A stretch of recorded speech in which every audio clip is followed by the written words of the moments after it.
After the entire house had fallen silent, Nathaniel woke up, nestled beside Arya, unsure of what had disturbed his sleep.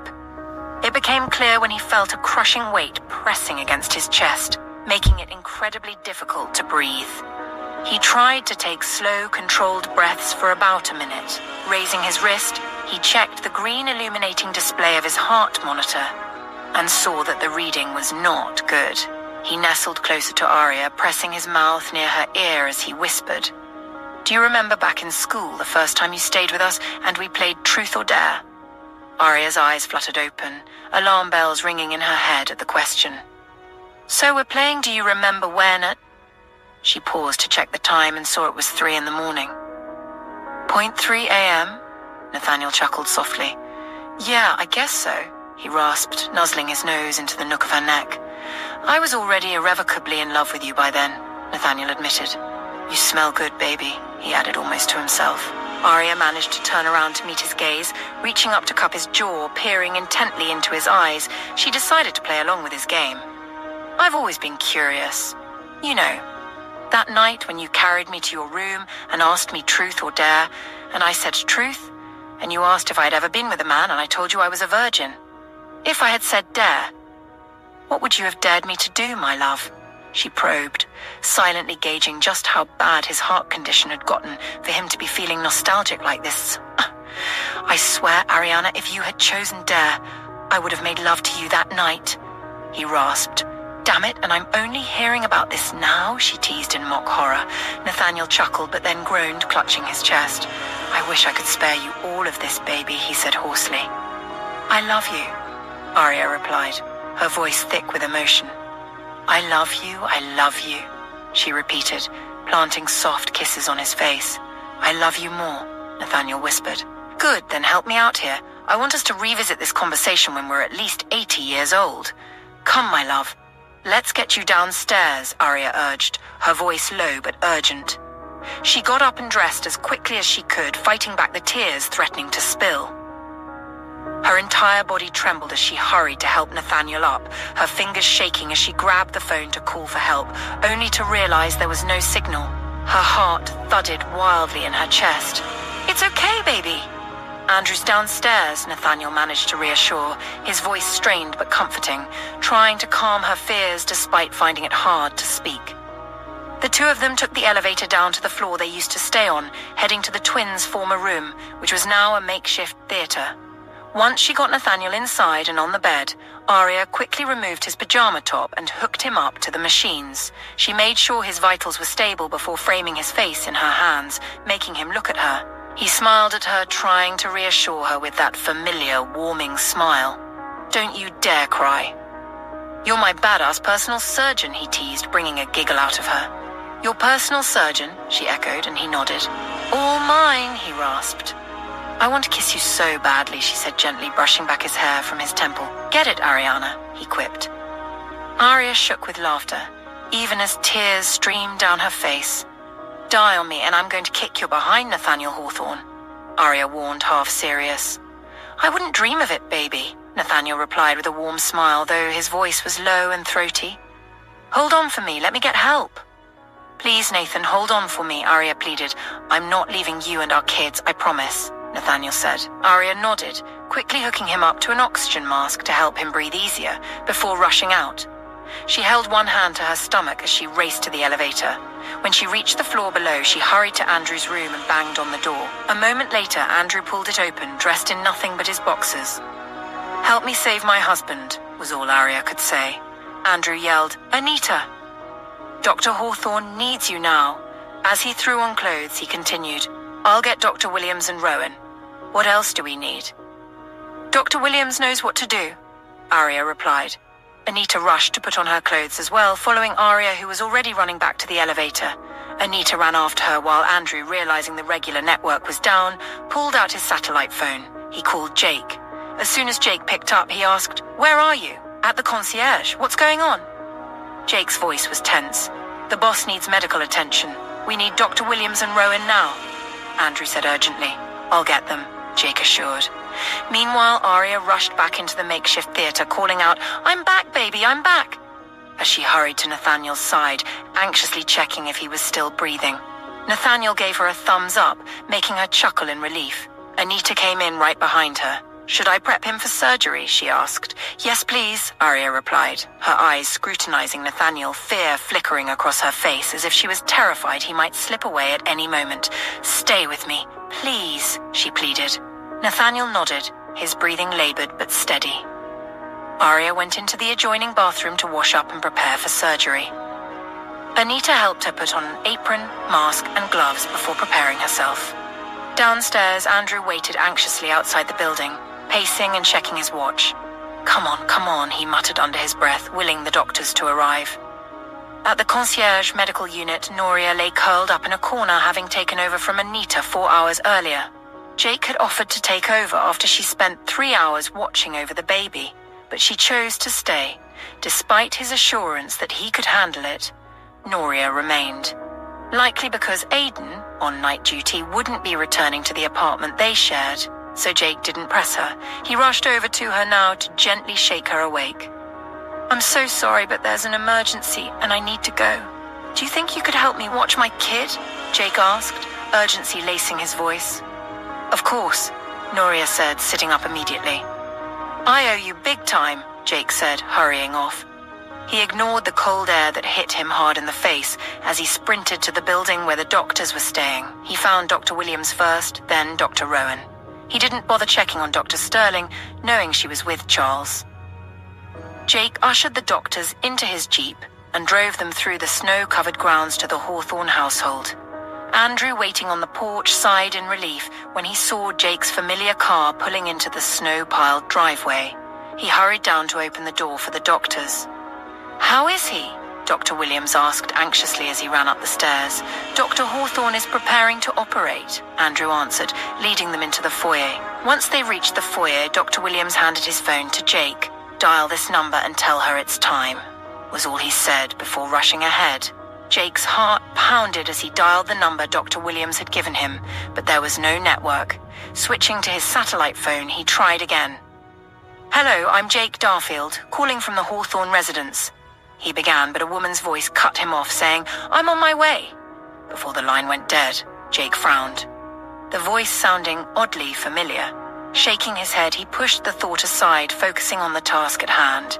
If he understood correctly, he was supposed to wait for whatever the woman was bringing. As the snowstorm raged outside, tension built inside the Hawthorne household.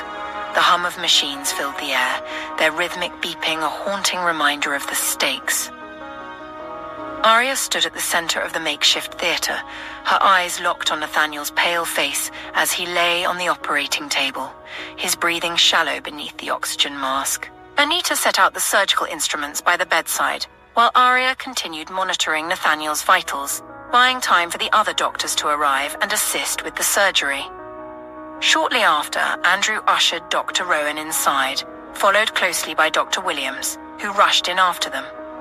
"Dr. Hawthorne," Dr. Williams said, his face etched with concern.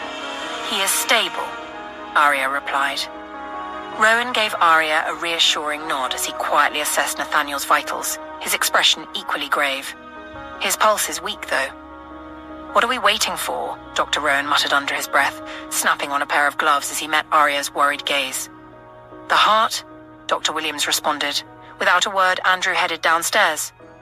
Downstairs, Jake heard the distinct sound of a helicopter overhead just as Andrew burst out of the elevator, speaking into his phone. "We're expecting a delivery from Dr. Williams's hospital." "Let it through," he ordered. He then joined Jake outside in the raging cold. "What's going on up there?" Jake asked, his voice tight with concern. "A new heart for the boss," Andrew replied, his voice tinged with worry. Jake shot him a sidelong glance, his brows furrowing. "Damn it," he muttered under his breath. "He's going to be fine," Andrew said aloud, repeating it quietly to himself as though trying to convince himself of the truth. The helicopter lowered as Aidan, Anton, and Jordan approached, armed and ready. Jake watched as a blonde woman stepped down from the helicopter and glanced in their direction. "What the—" Andrew muttered under his breath at the sight of the woman. Jake was relieved Andrew reacted that way. Otherwise, he would have thought he was losing his mind. The woman carrying the organ cooler resembled a younger version of Julia Davies, with the same blonde hair and striking blue eyes. The main differences were her softer, less confident smile and a noticeably curvier figure. And she was shorter. Jake couldn't shake the uneasy feeling that someone was playing tricks on him. "Hey, I'm Dr. Eva Hart." "I have a delivery for Dr. Williams," she said, looking from Andrew to Jake.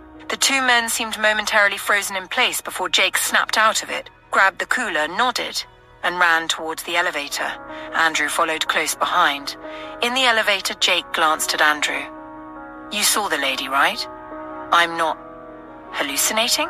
There was a note of awe in his voice. "Maybe we're both hallucinating, because that can't be real," Andrew replied, as the elevator doors slid open, and they sprinted down the hallway into the makeshift theater room. A moment later, Jake burst into the room, followed closely by Andrew, snow from their boots tracking onto the floor. His breath came in quick bursts from the run as he gently placed the cooler on the counter, his face lined with concern as he glanced over at Nathaniel. "The Heart," Jake announced, stepping back as Dr. Williams and Arya swiftly moved toward the cooler. "Thank you. Thank you," Arya murmured, her voice low and shaky as she opened the cooler. A loud hiss escaped as the lid lifted, revealing the heart packed in ice. It glistened under the surgical lights. Wasting no time, Dr. Williams carefully prepped the heart while Arya cleaned Nathaniel's chest, readying him for the incision.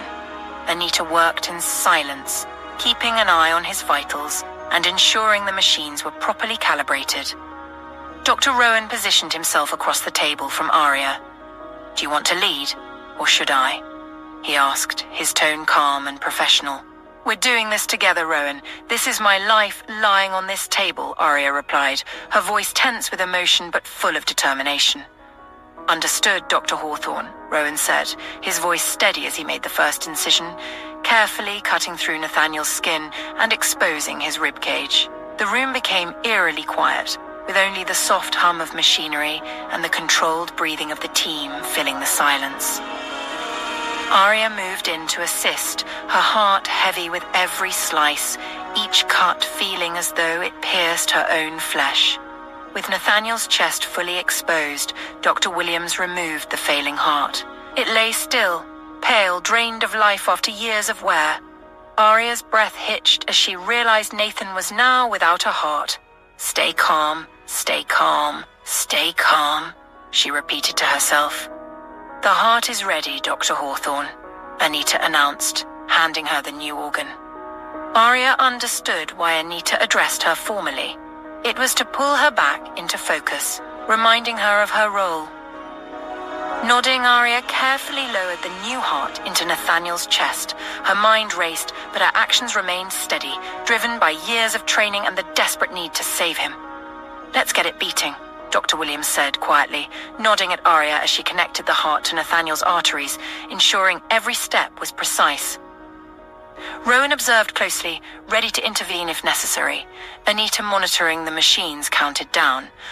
"On my mark. 3, 2, 1. Dr. Williams activated the heart-lung machine.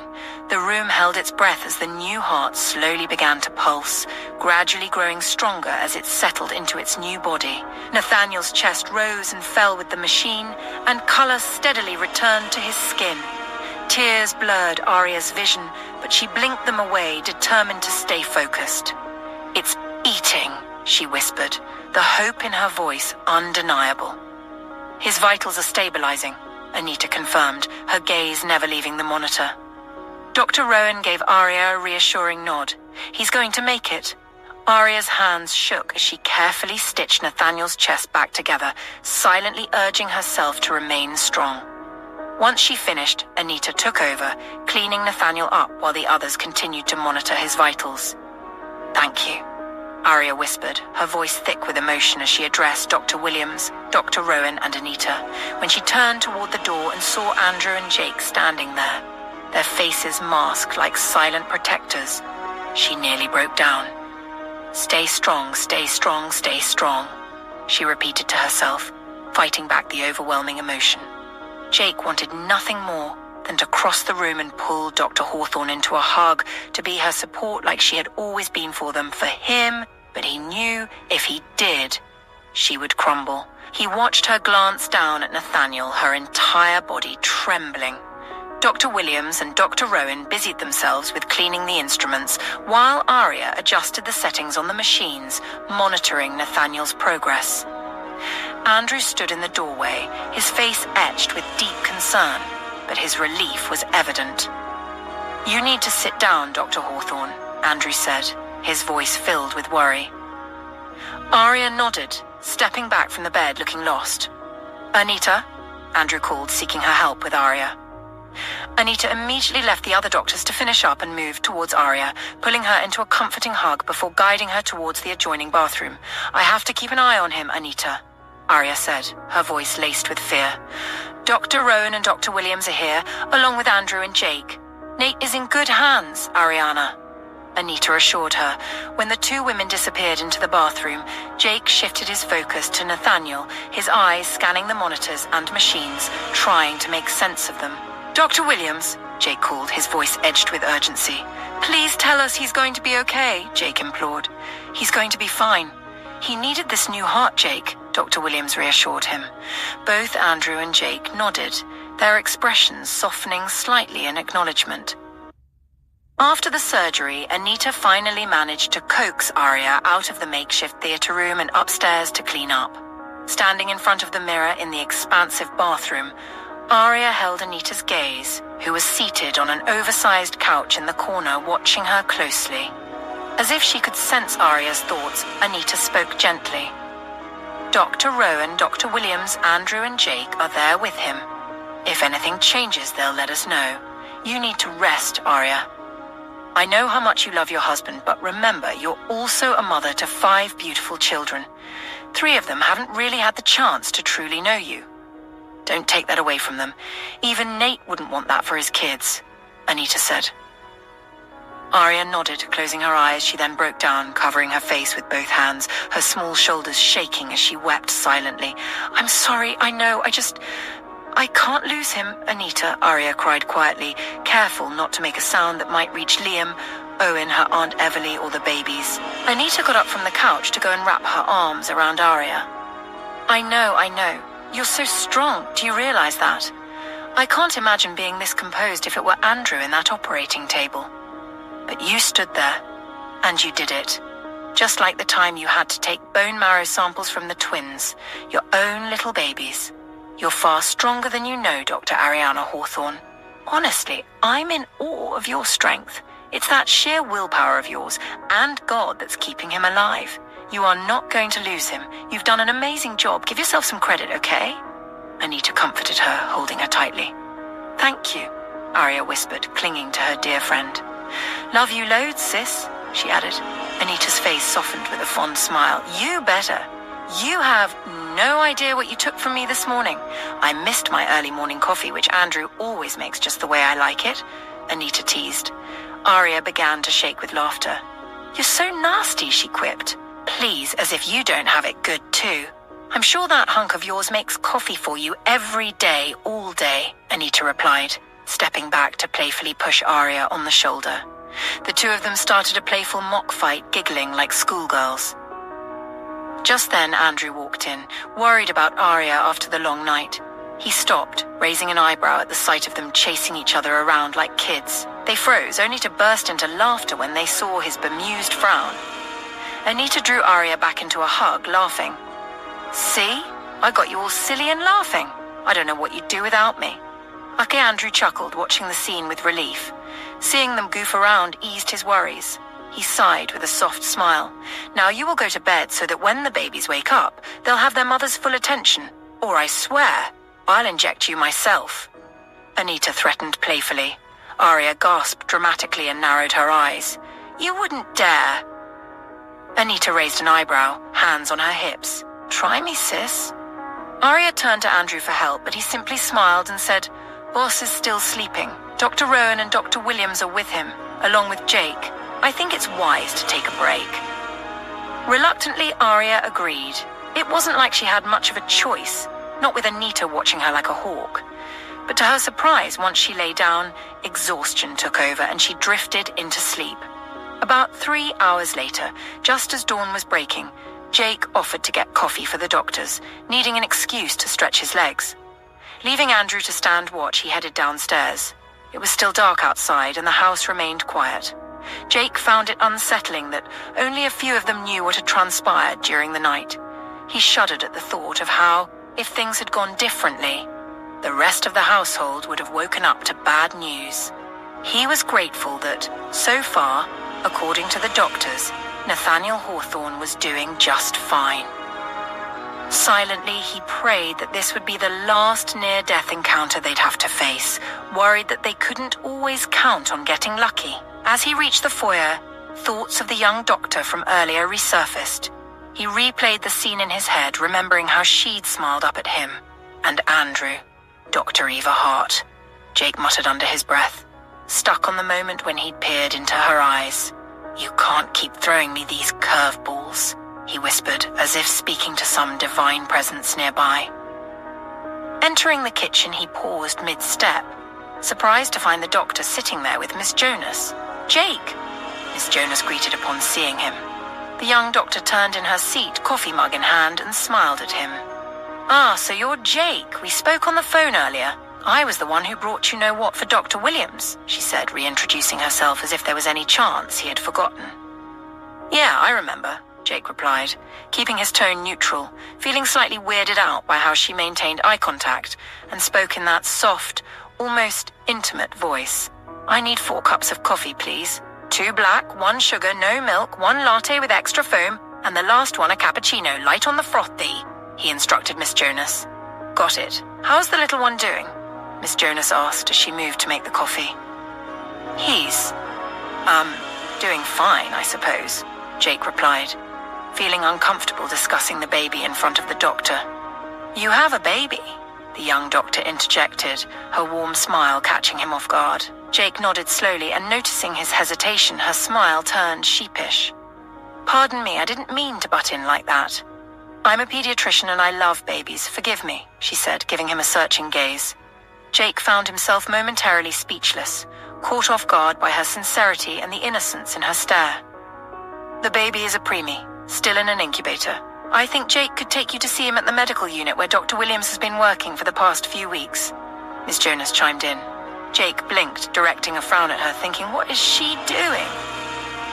Miss Jonas was not the type to tattle about people's business, and this behavior was completely out of character for her.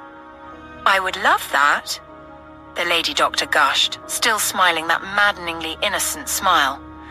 "Tell me where you want the coffee taken, and I will take care of it," Miss Jonas said, avoiding Jake's disapproving stare.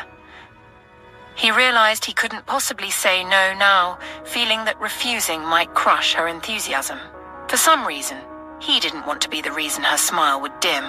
His brows furrowed in concern at the thought. "Just call Andrew when it's ready. He's upstairs," Jake said, then turned to the lady doctor. "Please come with me." As he started to go, Dr. Eve Hart followed him, both missing Miss Jonas's subtle smirk.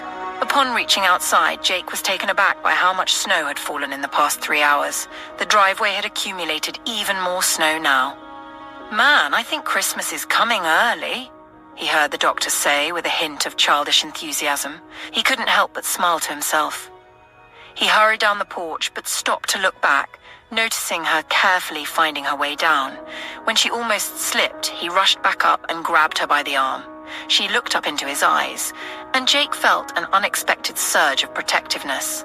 He pulled her close, lifting her into his arms, igniting a gasp of surprise from her as he carried her the rest of the way down the stairs. "You were going to fall," he said, offering a gruff excuse as she continued to search his gaze. "Yup, that would be me.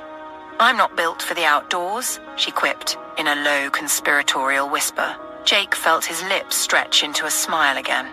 He walked her to the passenger door of his car, pulled it open, and stood aside for her to get inside before shutting it. As he walked around the massive Jeep, he tried not to think about how much he enjoyed having her so close, her soft scent enveloping him. Getting behind the wheel, He maneuvered the vehicle out of the driveway, braving the snowy expanse, but he could see that the estate workers had already started to plough the paved driveways. "This is a really beautiful place. I can understand Dr. Williams agreeing to work from here," she said, sparking a conversation. Was all Jake could manage. Gosh, her body is so soft. The thought registered in his mind, and he frowned. "Do you live here too?" she asked. Was Jake's response. "With your family? I mean your wife and, of course, your new baby. Or is the baby here for medical needs?" she continued. Jake took his eyes off the road to meet her gaze for a moment before returning his focus. "I'm a Hawthorne bodyguard," was his response. "Oh, that, wow. Well, you look like a bodyguard," she said. Jake raised an eyebrow at her. "How does a bodyguard look, Mom?" he rasped. "Please, just call me Eva," she replied with a shy laugh. "I don't think that's a good idea, Dr. Hart," Jake replied, his voice deep and gruff. He noticed her keen scrutiny as she met his gaze. She nodded. "Dr. Hart it is then," she said, flashing him a smile, though her eyes remained intense, holding his. Jake forced himself to look away, and fortunately, they had already arrived at the medical unit. He quickly got out and opened the door for her, catching her curious glance. He led her through the entry and past the privacy shield to the corner where the biosync womb incubator was placed, with Noria sitting nearby, reading from a book. "Thanks, Noria," Jake said with a smile as the younger woman looked up. "It's no problem, Jake. I see you found an extra hand," Noria said, smiling warmly at the lady doctor. "No, she is, a doctor from Dr. Williams's hospital," Jake quickly clarified as Noria got up. "Noria, meet Dr. Evangeline Hart. But you can call me Eva," the lady quickly supplied. "I'm Noria," she replied. "Welcome to the Hawthorne estate, I guess," Noria added awkwardly. The doctor beamed with a smile. "Thank you," Eva replied. "So you're this cutie's babysitter," she quipped as she strolled close to the biosync womb incubator, raising her hand to press her palm against the outer glass shell. The reflection of her emotional gaze illuminated the glass. Jake was enamored by the depth of emotion in her eyes. She then took out her phone and played soft classical music, bringing it close to the incubator. Jake watched as the baby moved, as if responding to the serene sound. Dr. Eva Hart's face lit up with glee. "Hello, little one," she cooed softly. Jake and Noria exchanged a glance. Judging by Noria's smile, Jake could tell she approved of the lady doctor. "Aidan said Mr. Hawthorne wants to find someone to work with me to take care of baby Jake. Do you think we could ask her if she wants the job, since she is a professional and all?" Noria whispered. Jake thought that was a terrible, terrible, disastrous idea. "I must say I thought you'd left after giving me Dr. Williams's message," Jake said, thinking it would be best to get rid of the doctor quickly. "Oh, I'm supposed to wait and see Dr. Williams before I leave," she explained. "This is where he works, right?" she asked, making direct eye contact. Jake nodded but said nothing. "I hope you don't mind if I wait here for him then," she added, glancing from Jake to Noria. Noria shrugged. "I don't mind," she replied. Jake hesitated, quietly considering reasons he could give to refuse her request, but the only thing that came to mind was that the sooner she saw Dr. Williams, the sooner she'd leave. "I'll go inform Dr. Williams that you're still here," Jake responded, turning to walk away. Noria noticed the woman watching Jake as he walked off, biting her lower lip. She wondered if she should tell her that Jake was married. While Christine sat up with a satisfied smirk. "I know you need time to think this over, but I must leave for my meeting. If you have any more to say, please share it with Christine," Jake said, giving the old man a curt nod and a polite smile, ignoring the daggers Powell was throwing at him with his eyes. He walked to Christine to kiss her goodbye, but she quickly turned her cheek, beaming with smiles. He gave her a peck and drew back. "See you later, honey," he said as he left. Just as he was driving through the Hawthorne estate gates, a message chimed in the car. He picked it up, maneuvering the vehicle toward the Hawthorne building, wanting to give Mr. Hill feedback and hoping he was awake and that the surgery had gone well. Parking in front of the building, he saw Andrew waiting on the porch with Charles. He silently hoped all was well. Getting out of the car, he called out, "Everything okay?" Andrew gave him a thumbs up. Jake let out a sigh. "You made it in one piece." "What does corporate war look like?" Charles teased. Jake chuckled and glanced at his phone, noticing a message from one of the Hawthorne staff. He opened it, instantly recognizing it as a video from Mary. What the video revealed made his heart clench painfully as if he were experiencing a heart attack. His hand trembled, but he gripped his phone tightly, jaw clenched in an effort to contain the torrent of emotions surging within him. He could hear the blood pounding in his ears now. Noticing Jake standing there, his brow furrowed and shoulders slumped as he stared at his phone, Andrew and Charles quickly rushed over. Charles took Jake's phone from his hand and watched the video with Andrew. Although the audio was low, the visuals were clear, and the message was audible enough for them to hear what was said. "I'm sorry, man," Charles said to Jake. Andrew couldn't find the words. He was livid. Jake reached for the driver's door, but Andrew held him back. "I need to go back," Jake said, his voice low and rough. "I'll drive," Andrew offered. Jake nodded and moved to the back seat while Charles sat in the front passenger seat. Moments later, they were on their way back to Jake's house. Jake shut his eyes, trying to suppress his growing anger, rationalizing the entire situation in his head. Christine admitted to him that she had come to the reunion solely to find him. That admission and her subsequent offer of marriage should have been warning enough that she was a woman on a mission now, if he had been too slow to grasp the scheme that was on him. He was definitely to blame. She was a Powell, and he had taken her words at face value. I was the dumb one, Jake thought, but even that didn't quench his anger. His hands shook from the sheer force of the emotions swirling inside him. "Calm down, Jake," Charles implored, knowing full well that Jake's calmness was like a volcano gearing up to erupt. "I'm calm," Jake replied, his voice low and almost primal. As they reached the house, Jake noticed Powell was gone, which was a good thing, although at that moment he couldn't care less if the older man was there or not. Andrew had barely parked the car when Jake swung the door open, planting his feet on the ground with a thud as the soles of his shoes scraped against the paved driveway. Charles cursed as Jake bolted out. He quickly opened his own door and followed with Andrew not far behind. Jake tried the front door, but it was locked. Without missing a beat, he marched around the house to the back porch, spotting Mary and the other girls cleaning up in the kitchen. He hurried up the porch stairs, and one of the girls came to open the door for him. "Thanks," Jake muttered, striding through, ignoring the others who stood watching as he stormed past, followed by Charles and Andrew. "She's upstairs," Mary called after them. "Thanks, Mary," Andrew said over his shoulder. Jake rushed up the stairs, taking 2 or 3 steps at a time, his heart hammering loudly in his chest. He didn't know where the master bedroom was, so he pushed open every door until he came across one with double doors leading into a smaller living room. He strode inside, moving quickly through the adjoining space until he heard the soft sound of music. He followed it into a large, spacious bathroom.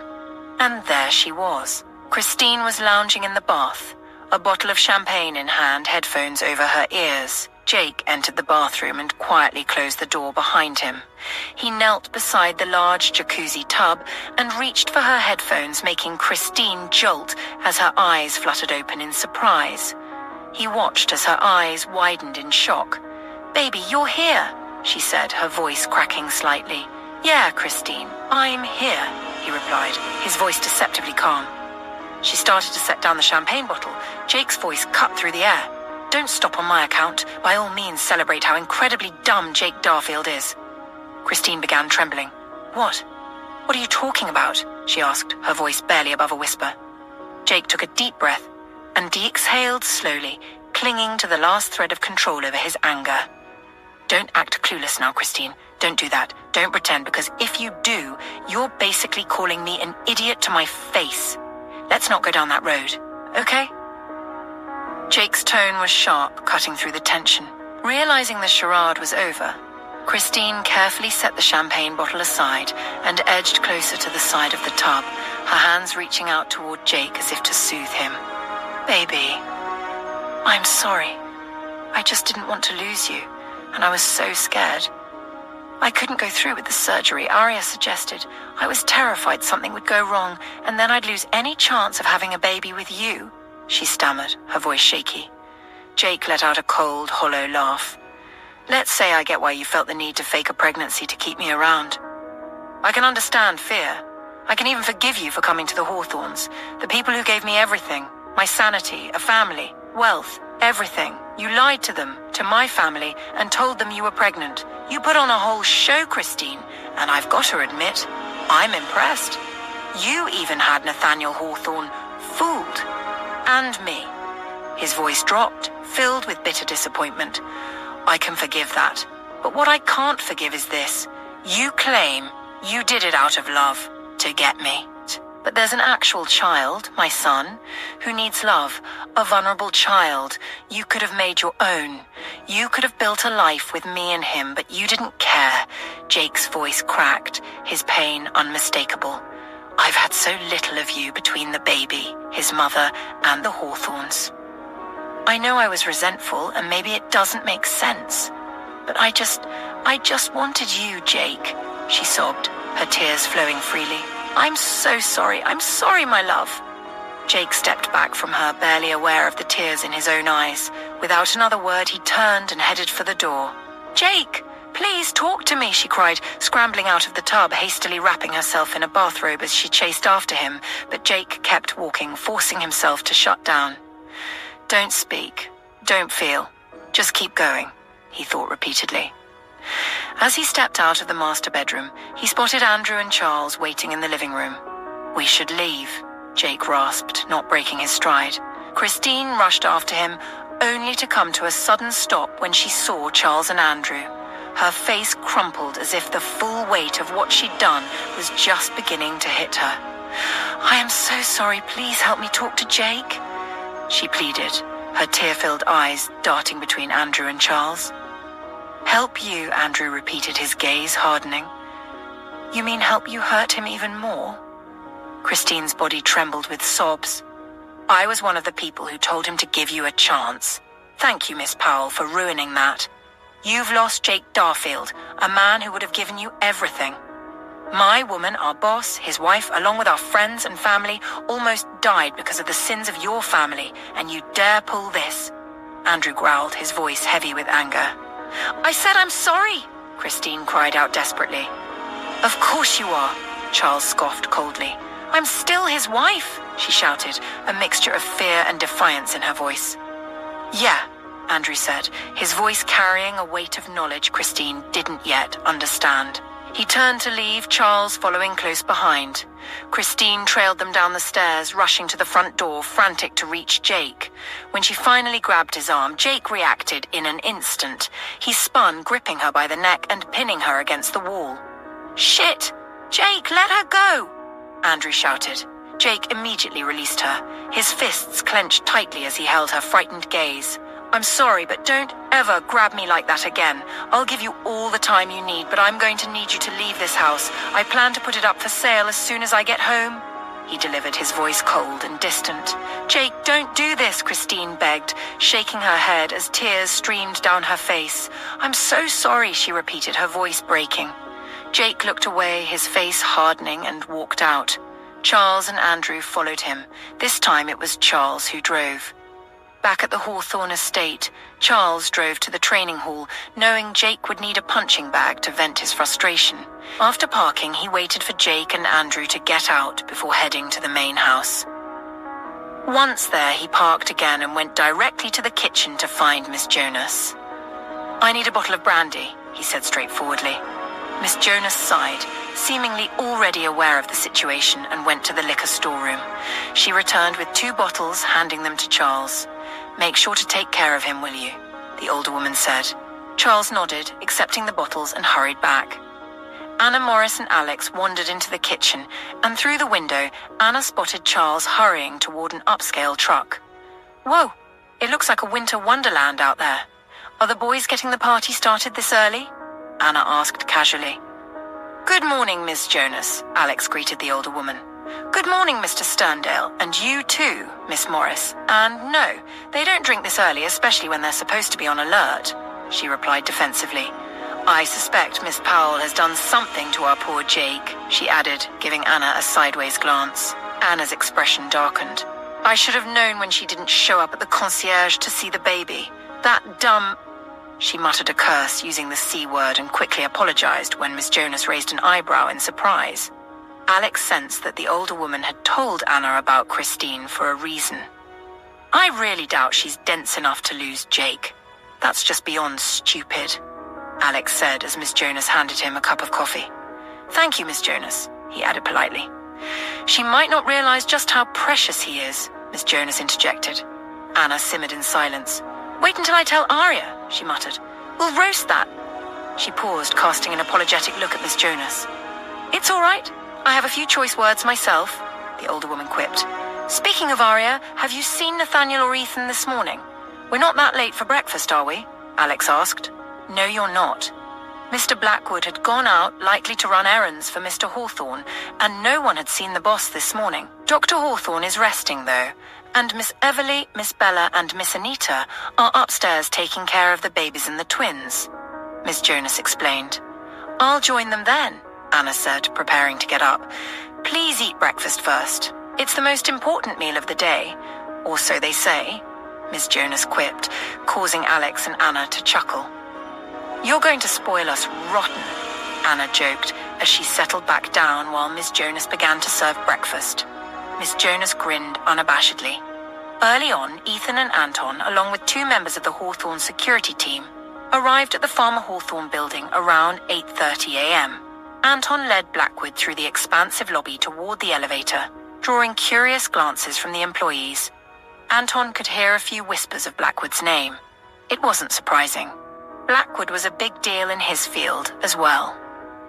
Once inside the elevator, Anton keyed in for the 8th floor.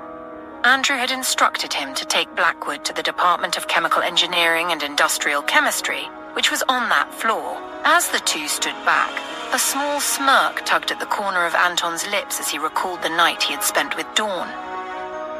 He'd convinced her to stay at his apartment, and when he'd returned after his shift, she had already been there, like a Christmas gift specially delivered. They hadn't gotten much sleep, and he was sure he'd pay for it with the amount of coffee he'd need to stay alert during the day, but he thought it was worth it. The more time he spent with her, the less he liked the idea of her leaving to return to her own room every night. He wanted her warm body nestled in his arms all night long. That growing attachment was starting to give him the nerve to approach Tom about their relationship, even though it would likely cause problems. He was tired of hiding it, but a nagging thought crept in. Does she want the same thing? He clenched his jaw.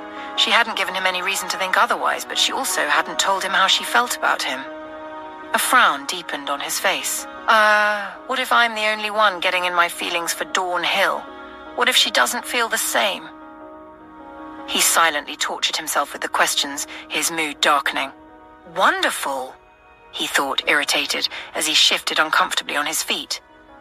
The elevator doors slid open on the 8th floor, revealing an expansive lobby framed by lab offices with glass walls.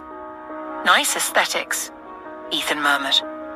They walked further into the office, and as they moved one by one, people began to take notice, turning their heads to look in their direction. Good morning, Mr. Blackwood, Mr. Anton, a feminine voice called from behind them, making both men turn around. Good morning, Miss Devereux, Anton responded absent-mindedly, still lost in his gloomy thoughts and not fully paying attention to the woman, though Ethan certainly was. It's nice to have you as our judge for today, Mr. Blackwood. I'm Isla Devereux, the woman introduced herself. Ethan instantly felt like he was being set up. Back in their Harvard days, he, Alex, and Nathaniel had always had specific types when it came to women. Nathaniel always went for blonde, blue-eyed women. Alex had a thing for black-haired women with a certain mystique. As for Ethan, his weakness was green eyes, and green eyes were rare. Only about 2% of the global population had them, making them significantly less common compared to brown eyes. Now, this Isla Devereux not only had green eyes, but they also had a touch of gold in them, similar to Arya's. The combination was so perfectly mesmerizing that it captivated him. And that wasn't all. Ethan, like Alex, stood at 6 feet 3 inches tall, while Nathaniel was a head taller than both. Isla Devereux, however, barely reached his chest, and she had curves that made her even more striking. Her face, framed by silver-rimmed glasses, was stunning, with delicate features. A small nose with a dip at the tip, small lips and dimples that appeared when she smiled. For someone who had been avoiding serious relationships, and still intended to, Ethan didn't like the direction this was heading. I'm guessing you're the head of the junior high. he said, his voice dripping with sarcasm, his eyes cold as ice as he slipped his hands into his trouser pockets. The subtle smile on Isla's face faded instantly. She understood his meaning, which meant she had a sharp wit. Of course she did. She was the head of the Department of Chemical Engineering and Industrial Chemistry at Farmer Hawthorne. Nathaniel wouldn't have put just anyone in charge. Though Ethan had meant to put her off, he felt a flicker of something in his chest when her eyes turned icy as they locked onto his. "Shall we join the junior high team then, sir?" she said through gritted teeth, flashing him a fake smile. Ethan hated the damn smile. As she turned and started to walk away, Ethan couldn't help but let his eyes rake down the curve of her body, clad in a pencil skirt and a purple blouse. He thought she was stunning, and he didn't like that. He made to move, only to notice that Anton was still standing there, lost in thought. Nudging him in the side, Ethan snapped him out of his daze, making Anton blink and refocus. "Let's get this over with, Anton," Ethan said with irritation as he continued walking. Anton frowned, wondering what had soured Blackwood's mood. Ethan was always blunt and direct, but Anton had never seen him so off. Taking long strides, Anton hurried to catch up with him. Ethan and Anton were led into a large conference hall, and Anton noticed that one corner had been set up specifically for Blackwood, while the seats for the presenters were arranged on the opposite side of the room, directly in Blackwood's line of sight. At the front of the room, a large glass screen was already on, displaying past inventions from the department, somewhat like silent introductory slides.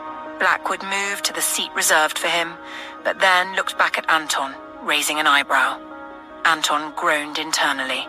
He had hoped Blackwood would spare him the agony of sitting through the presentation, but it seemed his torture would be both physical and mental this morning, he thought with displeasure, as he reluctantly joined him.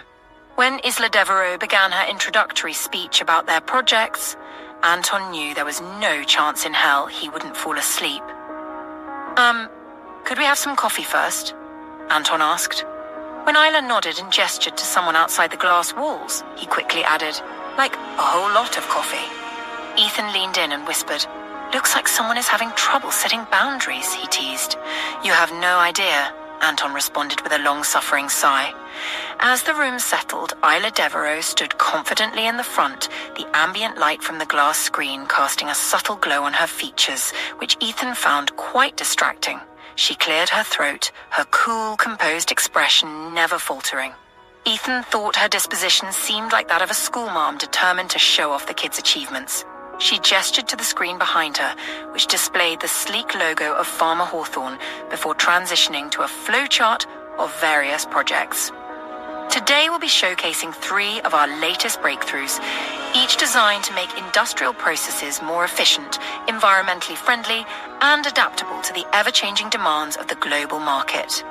Her gaze swept across the room, briefly pausing on Ethan Blackwood before continuing. These projects are the result of extensive research and collaboration among several specialized teams in our department. I'll now turn the stage over to the team leads, who will present these innovations in more detail. She stepped back, signaling for the first group to come forward. First, we have the Eco Purifier Catalyst team, led by Dr. Miranda Wu. They've been working tirelessly to develop a solution for reducing the environmental impact of industrial waste. Dr. Wu, the floor is yours. A petite woman with sharp features stepped up, nodding to Isla before addressing the room. "Thank you, Miss Devereaux," Dr. Wu began.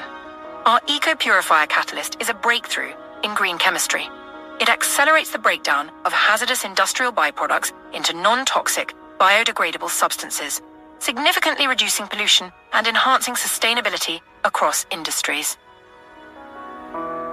As Dr. Wu continued, Isla stood to the side, arms crossed lightly. Ethan noticed how she couldn't quite decide what to do with her hands, and the sight made him smirk. It seemed that little Miss Isla Devereaux wasn't as composed as she appeared after all. Once the Eco Purifier presentation concluded, Isla stepped forward again. "Thank you, Dr. Wu and team. Our next group has been working on a material that could change the way we approach industrial manufacturing across sectors."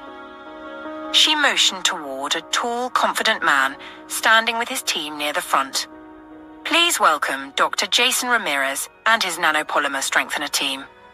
Dr. Ramirez nodded and moved to the center. Hello, everyone. And Mr. Blackwood, the nanopolymer strengthener is an advancement in materials science, using nanotechnology to enhance the durability and strength of materials used in the construction, automotive, and aerospace industries, all without increasing their weight or cost. We've successfully tested this polymer in extreme conditions, and the results are groundbreaking. As the presentation continued, Ethan noticed Isla looking in Anton's direction, who was subtly trying to fight off sleep. She allowed herself a small private smile, and Ethan found himself oddly captivated by the gesture. When Dr. Ramirez and his team concluded their segment, Isla once again reclaimed the stage. Thank you, Dr. Ramirez. Finally, our last group will present a project that could revolutionize industrial maintenance and infrastructure protection. She turned to a woman with dark hair tied neatly in a bun who stepped forward. This is Dr. Leela Singh, heading the Smart Corrosion-Resistant Coating Project. Dr. Singh stepped up with a polite nod. Thank you, Miss Devereaux. Welcome once again, Mr. Blackwood. Our Smart Corrosion-Resistant Coating is unique in that it self-adjusts to environmental factors, whether it's humidity, temperature fluctuations, or chemical exposure, to provide optimal protection against corrosion. This technology has the potential to save industries billions in equipment replacement and maintenance costs, particularly in harsh environments like oil rigs or chemical plants. As Dr. Singh spoke, the animation on the screen demonstrated how the coating adapted to changing conditions, eliciting murmurs of approval from the room. When the final presentation concluded, Isla returned to the center stage. That concludes our presentation of these 3 key innovations. I'd like to thank our brilliant teams for their hard work and dedication. We're confident that these projects represent the future of industrial chemistry. Thank you for granting us audience, Mr. Blackwood, and we look forward to your feedback and positive response through Mr. Hawthorne, she said, her gaze searching as it lingered on Ethan. When Ethan didn't immediately respond, she added, Mr. Blackwood, we hope you found these developments promising. Ethan's expression remained inscrutable as he slowly stood up, his gaze locking briefly with hers. It was something, he said, his tone neutral but with a hint of intrigue. Isla's brows furrowed, a flicker of emotion flashing in her eyes as she glanced in the direction of her team before casting her gaze back at him. Anton? Ethan called under his breath. Anton stood up quickly, grateful that the presentation was finally over. Hopefully he'll be able to sneak off for a bit of rest. Thank you all for your time. That concludes our formal presentation, Isla said to her team, and Ethan detected a hint of displeasure in her tone. As Anton and Ethan left the conference room and headed toward the elevator, Isla hurried after them, catching up just as they stepped inside. With all due respect, Mr. Blackwood, she began, her voice strained with frustration. We expected some form of question at least. Did you even hear the presentation? Were you paying attention at all? This is highly unusual. Ethan could tell she was barely restraining herself from telling him off completely. Ethan paused for a moment, holding Isla's gaze with a hint of amusement. Was I listening? Let's see. Eco-friendly waste disposal, stronger polymers, and self-healing coatings. Quite the trio, he said smoothly, tipping an imaginary hat as the elevator doors began to close. Impressive work, Miss Devereaux. I'm afraid I don't have any gold stars to give your team for making an effort, Ethan quipped, watching as her eyes darkened with fury. God, I love those eyes, he thought, then frowned at himself for the slip. Isla's glare was the last thing he saw before the elevator doors closed. I don't think she deserved that. She's actually a nice lady, Anton muttered, stifling a yawn. It's fun, though, Ethan responded with a smirk. Anton chuckled despite himself. Hours later at the Hawthorne estate, Nathaniel drifted in and out of consciousness, a hazy fog clouding his mind as he slowly surfaced from the heavy blanket of anesthesia. His body felt foreign, sluggish and weak. The faint beeping of machines echoed in the background, but it was the tightness in his chest that was prevalent, pressure that was both unfamiliar and strangely reassuring. He was alive. The heart transplant was successful. His eyelids fluttered open, revealing a blur of soft lights. His vision cleared gradually, bringing into focus a figure by his side, Ariana.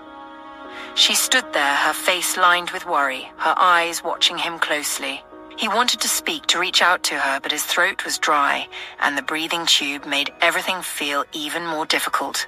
Panic clawed at him as he realized how weak he felt, unable to move or talk like that time back at Riverview when he thought he wasn't going to make it. Aria, having taken over from Rowan and Dr. Williams after making sure the babies were well fed and that Liam and Owen were fine, stood by Nathaniel watching and noting his distress. Stepping closer, her voice soft and soothing, she murmured, "Nathan, I'm right here. It's okay. You're safe. Just breathe, my love." Nathaniel struggled to focus on her words, but everything seemed to blur again. His body shuddered involuntarily. He was cold, bone-deep cold. A sudden wave of chills overtook him, his body trembling under the thin hospital blankets. The discomfort in his chest weighed him down, and the suffocating grogginess pressed in, making it harder to breathe. Aria's eyes darted in their sockets with concern as she watched his body shiver uncontrollably. Without a second thought, she carefully maneuvered herself onto the bed, mindful of the tubes and wires that connected him to various monitors.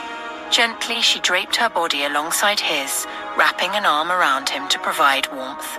Her body heat seeped into him, slowly battling the cold that racked his frame. "Shh, it's okay," she whispered against his ear, her breath warm on his skin. She adjusted herself to avoid disturbing the wires, her touch gentle as she held him close. "You're safe. You're going to be okay. I'm right here with you." Nathaniel's breathing hitched as he tried to focus on her voice, the shivering starting to subside as her warmth enveloped him.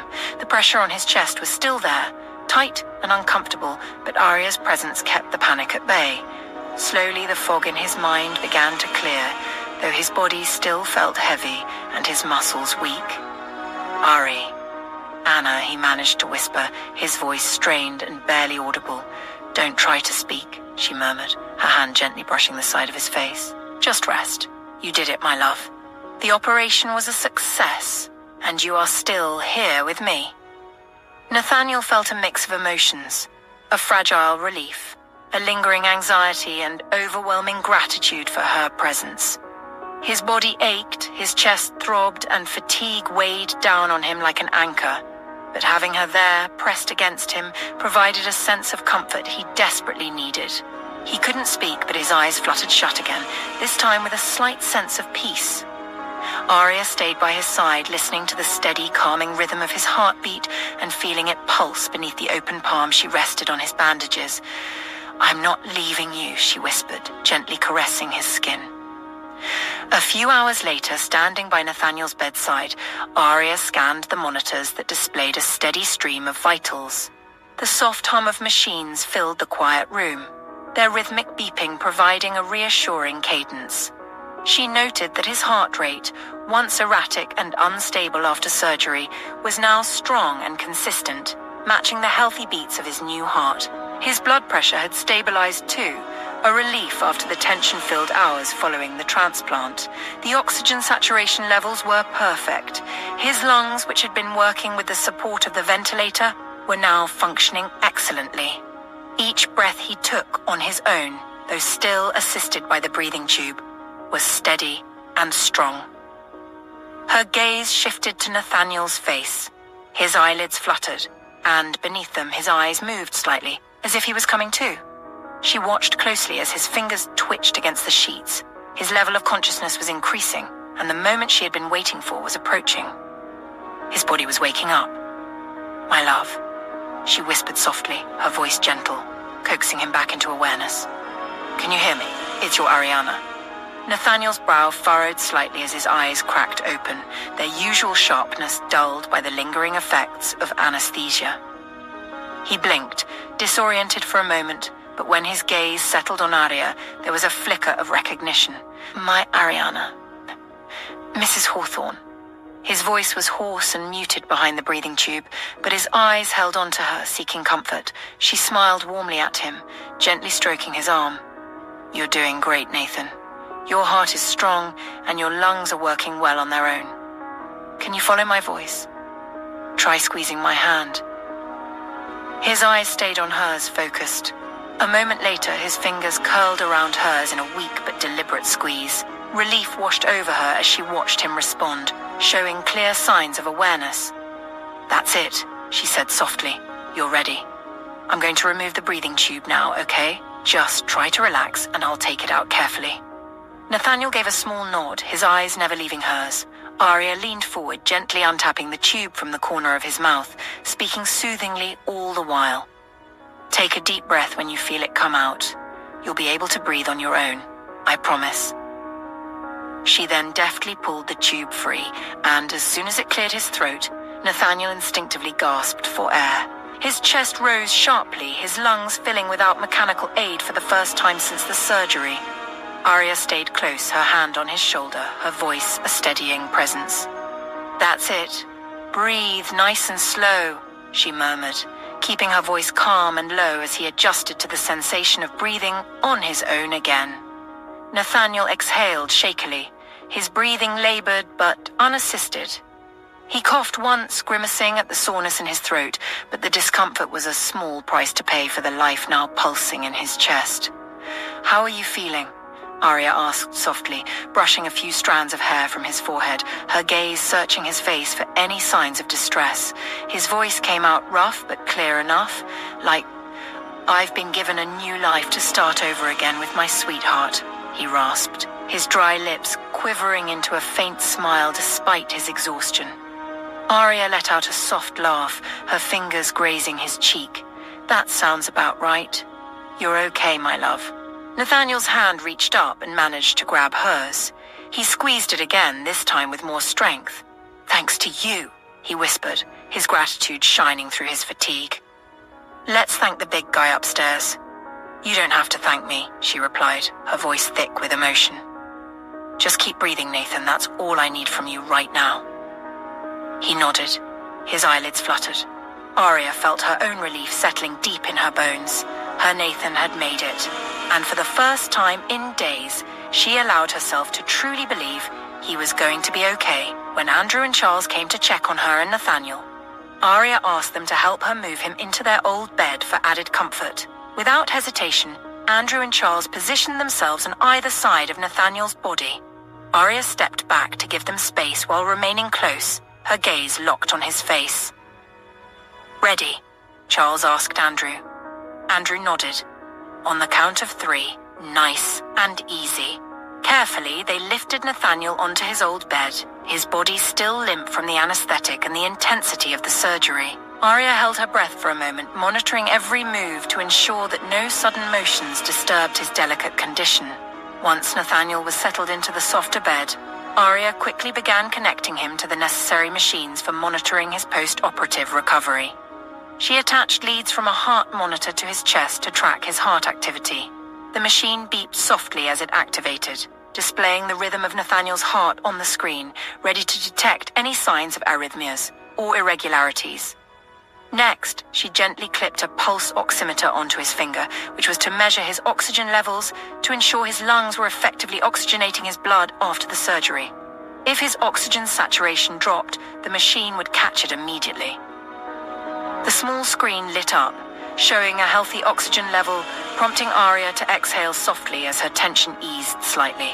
The numbers were stable, a reassuring sign. She then wrapped a cuff around Nathaniel's arm for continuous blood pressure monitoring. The monitor began to hum as it inflated and deflated rhythmically. Arya observed the numbers on the screen stabilize within the expected range. Good. So far, everything has been proceeding as it should. Next, she inserted a central venous catheter into Nathaniel's neck, connecting it to the monitor by the bed, so as to be able to administer medications and fluids, as well as draw blood for tests without repeatedly pricking him with needles. It was also supposed to help measure Nathaniel's central venous pressure, indicating how effectively his heart was pumping blood.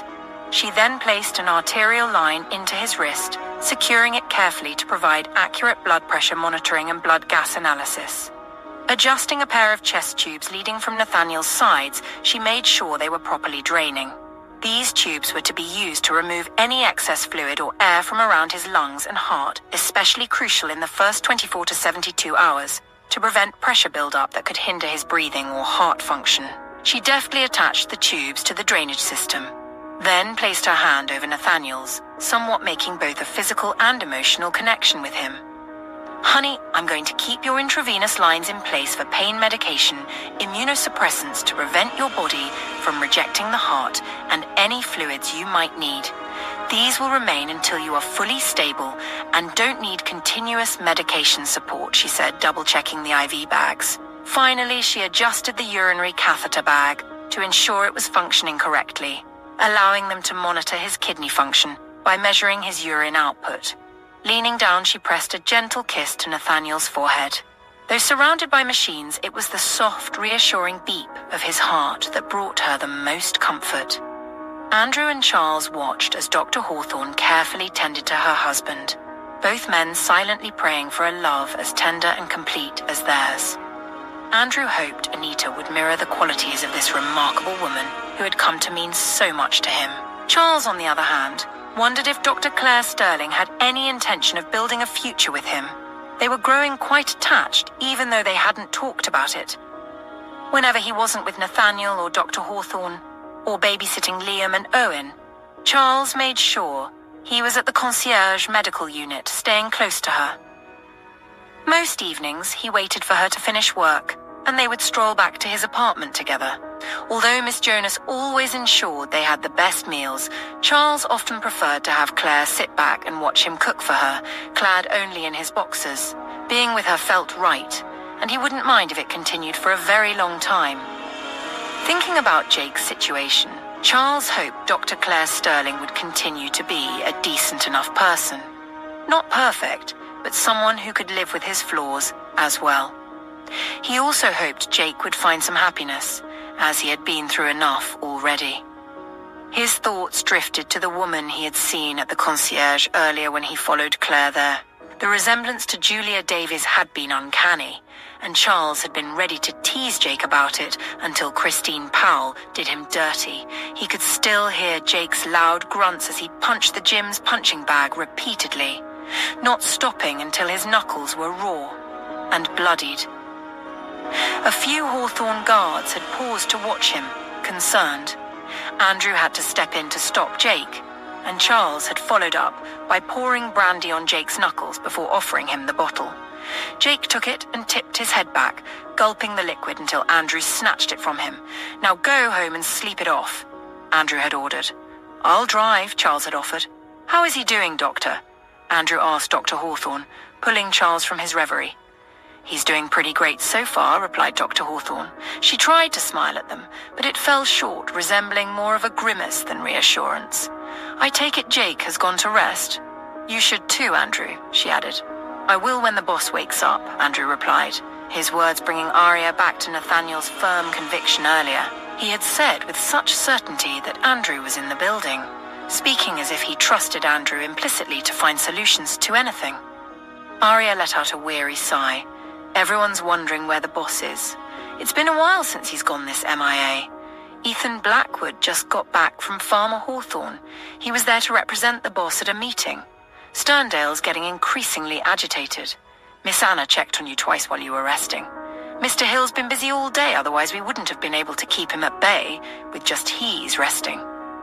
"We need to address everyone and let them know what's going on," Andrew said. Arya nodded. He was right. They couldn't keep their friends and family in the dark much longer. "All right. Can you get Dr. Williams to take over for me so I can speak with everyone?" she asked. "Of course, Dr. Hawthorne," Charles replied, and turned to leave. "How are baby Jake and Christine bonding, Andrew?"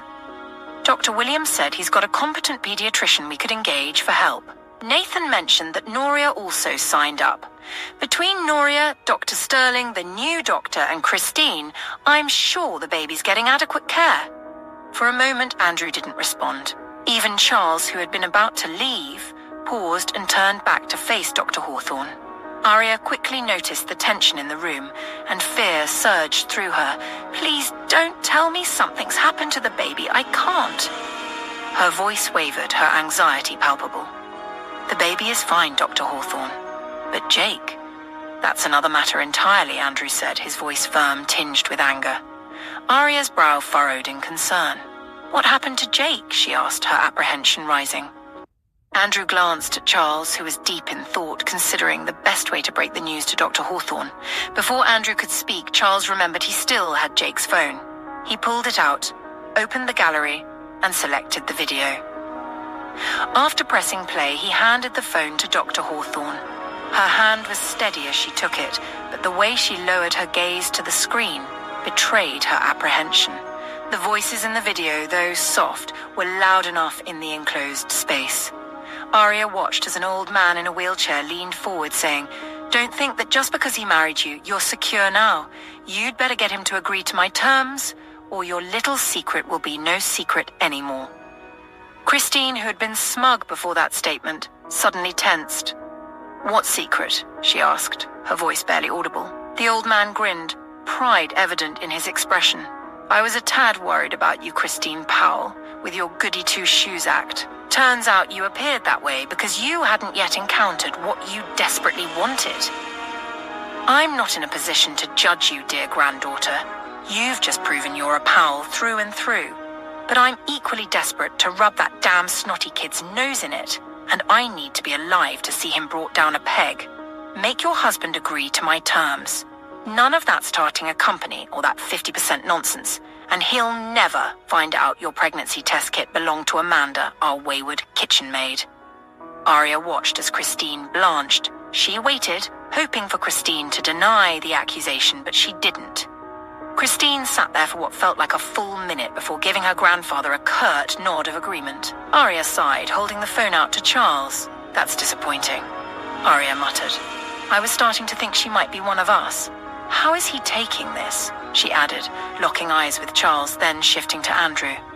"Normal, I guess." Charles responded with a slight shrug. Aria nodded in acknowledgement. "There's something else you should know, Dr. Hawthorne," Andrew said. "The boss has been making preparations for Jake's baby to be brought up here so you and he can keep an eye on both the contraption and the baby." Aria nodded again, her brows knitting together in a thoughtful frown. "When I thought I had lost Nathan, the only thing that kept me going was knowing I had his babies growing inside me. That responsibility kept me sane. My babies made it possible for me to wake up each day and keep going. I don't know how much Jake loves Christine. Honestly, I thought it happened too fast, especially with Giselle's memory still hanging over him. But I believe the baby would be a perfect distraction for him. So yes, let's bring the baby here, as my husband suggested. Let's make room for Jake to stay here with the baby and, of course, the pediatrician Dr. Williams referred," Aria concluded. Charles raised an eyebrow and shot a quick glance at Andrew. Dr. Hawthorne, that's a solid idea, but have you actually seen this pediatric Dr. Williams recommended?" Andrew asked. Aria shook her head, casting a curious look at the two men, wondering what the issue was. Andrew took out his phone and showed her an image from the security camera. Aria chuckled when she saw the young woman. "I see the resemblance, but she looks far more beautiful in a pure, innocent way. Let's not cast the poor girl in a poor light for her looks, especially considering what she's already going through," Aria remarked, noticing the blonde, blue-eyed woman's resemblance to Julia. However, unlike Julia's straight hair, the doctor's hair was curled like a baby's, giving her an adorably soft appearance, a description Aria would never use for Julia. "Do you think Jake will refuse her as his baby's caregiver?" Aria asked. "What do you mean by what she's going through, Dr. Hawthorne?" Andrew asked, following up on her remark. "I think he would reject her, but we shouldn't give him that choice," Charles chimed in with a smirk. Aria smiled. "To answer your question, Andrew, Dr. Williams mentioned she's been stalked by an ex who nearly killed her a month ago. Offering her this job is meant to provide her with a change of scenery and a sense of safety," Aria explained. "Wow, that's terrible," Andrew replied. "What happened to the guy?" Charles asked with interest. "He's in jail, but Dr. Williams said she's constantly scared. He might get out and come after her." "She wanted to leave New York," Dr. Hawthorne responded. Andrew nodded. "I was wondering why a pediatrician, especially a young one, would want to take a private caregiver job for a preemie." The pay," Charles suggested. Student loans alone are motivation, he added with a chuckle. Charles is right. Let's not give Jake the option to refuse her, Andrew agreed. Yeah, plus she can help with the triplets. And then there's Liam and Owen. I was beginning to think we were overworking Dr. Sterling, Arya said. I'm sure she doesn't mind, Charles quickly replied. Andrew shot him a side glance, causing Arya to chuckle at their silent exchange. Of course you can speak for her, Andrew quipped. Mind your business, old man, Charles shot back, his face darkening with color, and Arya giggled at the sight of the big, tough guy blushing. Okay, let's get the family together and move the incubator here, along with our new resident doctor, Andrew said, and Arya nodded. I'll get Dr. Williams, Charles added, then left. Arya sighed, reflecting on how foolish Christine had been, hoping for her sake she wouldn't show up at the house. Christine had lied to them all, using Arya and everyone else to secure her inheritance and manipulate Jake into marrying her. She'd better stay away from here, Arya muttered under her breath as she adjusted Nathaniel's blanket, pulling it up to his chest. She leaned over, pressed a gentle kiss on his temple, and softly brushed his skin with her thumb. I miss you, baby, she whispered, her eyes raking over his peaceful face, shining with the love she held for him. Back at the concierge medical unit, Aidan did his best not to stare at the blonde woman sitting in the corner, chatting with Noria, while classical music quietly played on her phone. Earlier in the day, when he first saw her, he thought it might be some sort of Julia Davis's reincarnation situation. But now, after getting a proper look at her, he realized that wasn't the case. Although her face shape, hair, and eye color were strikingly similar to the late witch, there were clear differences. For one, she smiled a lot. It was a far cry from the stern, cold demeanor of the Queen of Hell they all remembered. She was also friendly with an almost unsettling innocence, making wide-eyed eye contact like a curious child. It was oddly disarming. Aidan guessed she couldn't be more than 22, around the same age range as Noria, which might explain why they seemed to be hitting it off. The young doctor had helped Noria with some GED prep ebooks and offered to help however she could without coming off as patronizing. Aidan found himself wishing this doctor had come into their lives long before Julia. He had a strong feeling that Jake would have fallen head over heels for her, assuming she was genuine, not another fake like Christine turned out to be. Aidan sighed inwardly. Good riddance, he thought to himself. He had started to dislike Christine the moment she began showing signs of selfishness. They all should have listened to Liam sooner. After all, wasn't there a saying that kids could sense bad energy from witches? Maybe not witches exactly, but folks with toxic vibes, he mused silently at the thought, a smirk tugging at the corners of his lips. Soon enough, Charles arrived with Dr. Sterling, Dr. Rowan, and Dr. Williams. Aidan watched as the blonde doctor stood, her anxious gaze fixed on Dr. Williams.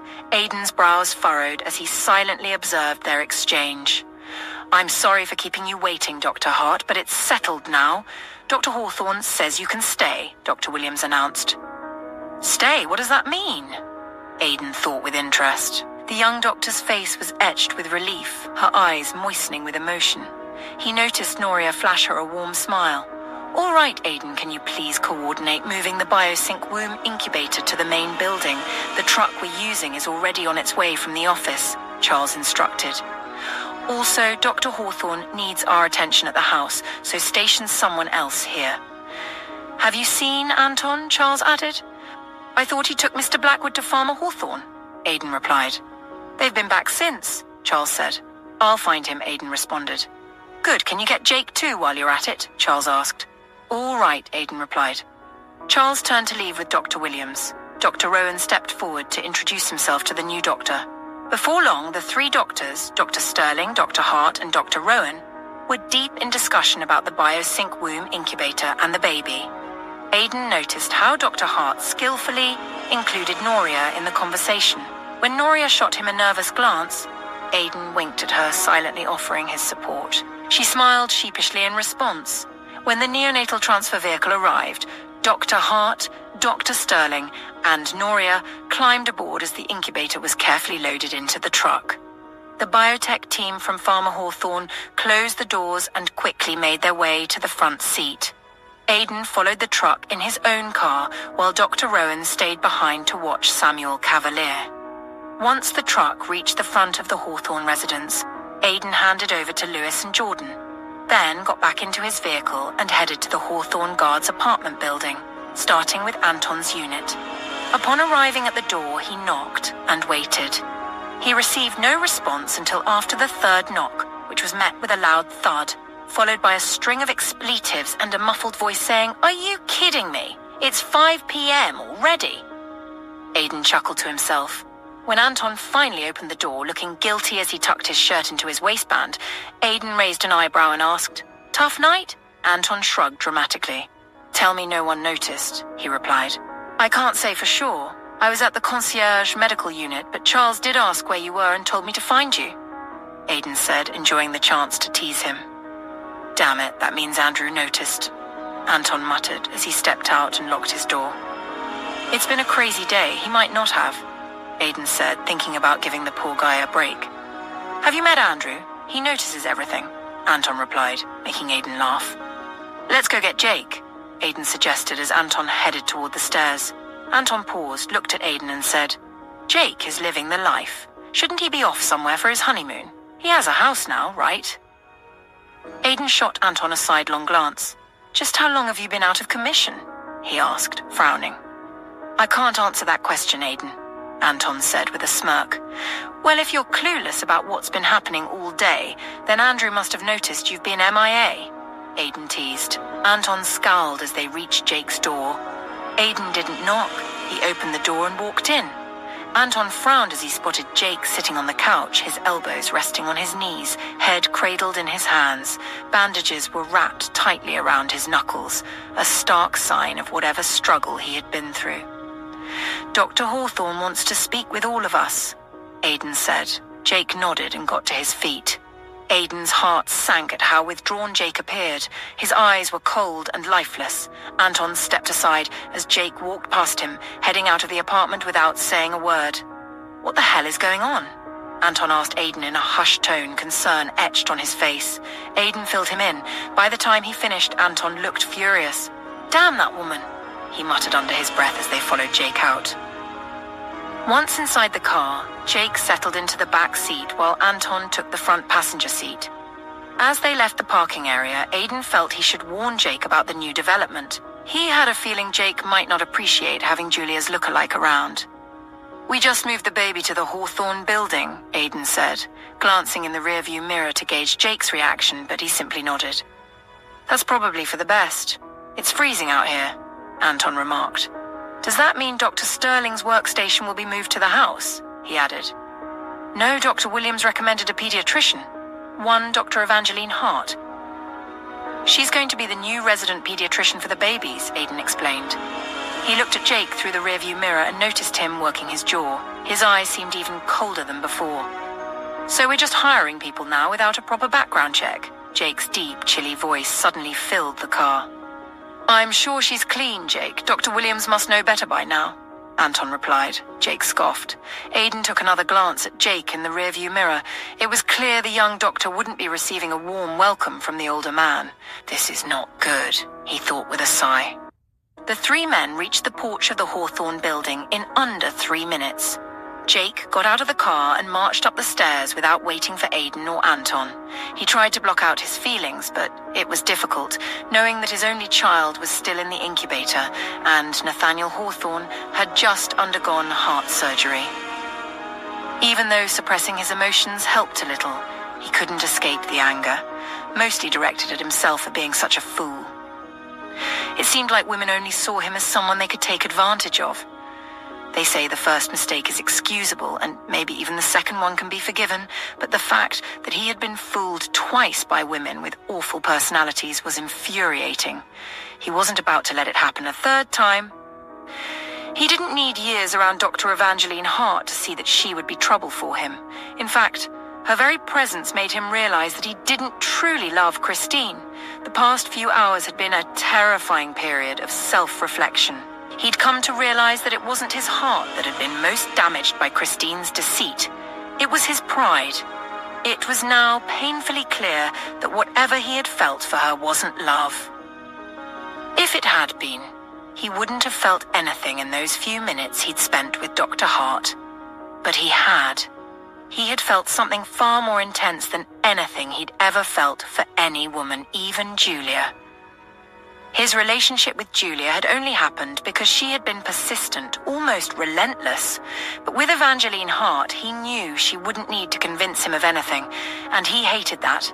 He hated feeling drawn to someone he barely knew, especially considering how terrible his judgment had been in the past. Clearly, he hadn't learned his lesson. Everyone probably thought he was a fool being strung along by one awful woman after another, yet here he was, feeling something for this new woman. For one, she was far too young, and second, she might even be some kind of baby killer. If he let whatever was brewing between him and the doctor go any further, who knew how long it would take before it became another disaster? Well, that wasn't going to happen again. The Hawthornes might have hired this so-called doctor, but he was determined to dig up enough dirt on her to ruin her. Then they'd have no choice but to let her go. And he was going to make sure he kept his distance from her, even if it meant cutting back on visits to his child, at least until she was out of the picture. Meanwhile, upstairs, after Charles brought Dr. Williams to take over for Aria, she headed up to the next floor, hoping to find Liam and Owen. She wanted to talk to them about their father and possibly take them to see him before returning downstairs. She found them in the common room with Anita, Miss Bella, and their big mama. Aria couldn't help but feel a sense of warmth whenever she saw the twins hovering around their younger siblings like little guardian angels. Seeing them now, as the women took turns feeding the babies, made her smile. "Don't you need to support her head when you hold her like that?" Liam was asking Grandma Bella. Aria noticed that the older woman had Esme resting over her shoulder, helping her digest and burp, which was essential for newborns. "Yes, Liam," Miss Bella replied, patiently explaining to him as both boys listened attentively. "The compliance police," Anita joked with a chuckle. When the twins noticed their mother enter, they immediately asked again if Esme could be held that way, making the women laugh. "I promise you, my knights, these women are far more experienced than your mama," Aria teased. The boys still looked unconvinced. "I need to talk to you too." "Come here," Aria said, sitting down on one of the couches. Liam and Owen exchanged a glance before hurrying over. "Is Dad okay, Mum?" Owen asked, as though sensing something was wrong. Aria blinked a few times, trying to hold back her tears, and nodded. But when Owen looked doubtful and said, "I think I'll go find Dad," Aria pulled him into her arms, holding him close. She reached out for Liam too, wrapping them both tightly in her embrace. Owen started to cry, and Anita came over, gently patting the boys on their backs. "What happened, Ariana?" Miss Everly asked, concerned. "During the night, Nathaniel had a crisis. His heart was getting weaker, so we had to perform surgery," Aria explained, her voice steady though emotion flickered beneath the surface. "Mum, please tell us he's okay," Liam pleaded, his voice shaky as he sobbed. Aria kissed his forehead, gently pushing back his hair, then did the same for Owen, who was quietly weeping. Looking them both in the eyes, she said, "Remember our promise? We don't lie to each other." The boys nodded. "Then believe me when I tell you. Your dad is okay. He's responding to treatment. Though he's sleeping now, he spoke to me earlier and he's doing well. I promise your dad is going to be fine." The boys nodded, still teary, but reassured. "Can we see him, Mama? Please?" Owen asked. "Of course, my love. You can see him," Aria said, her voice wavering with emotion. "He's really fine, Liam." "Owen," their Aunt Anita chimed in. "I was there. The surgery went well." The boys nodded again, tears still trickling down their cheeks. That must have been so scary. "I'm sorry we weren't there to help," Miss Bella said gently. "No, you're already doing so much helping with Landon, Mason, and Esme." "I should be thanking you for giving me the strength to be there for Nathaniel," Aria replied softly. Miss Bella stood and wrapped an arm around Aria, pulling her into a side hug while holding the baby. "You're incredibly strong," Miss Everly remarked. "Oh, she truly is," Anita added. "You should have seen her. I've never been prouder." Tears filled Anita's eyes as she spoke. "I wasn't strong, I was terrified of losing him," Aria corrected. Liam and Owen glanced between their aunt and their mom, holding her tighter, grateful for how she had helped save their father. We'll help you take care of him, okay, Mummy? Owen whispered. Yes, Mom, Liam agreed, nodding with determination. After Owen and Liam had cleaned up and changed into fresh clothes, Arya took their hands and led them downstairs to the makeshift theatre. Dr. Williams was checking Nathaniel's vitals when the door opened and Arya peeked inside. Sorry to interrupt, but Owen and Liam want to see their dad, Arya whispered. Dr. Williams smiled and nodded, stepping aside to let them in. Thank you, sir, Owen said as he entered, and Dr. Williams acknowledged him with a nod, his smile brightening. Liam quickly went to his father's bedside, leaning in to get a closer look. Daddy, he called, his voice trembling. Owen followed, moving closer as well. He glanced back at his mother, silently asking for reassurance. Arya stepped forward, standing right behind them. Nathaniel's eyelids fluttered, slowly parting as he stirred from the depths of sleep.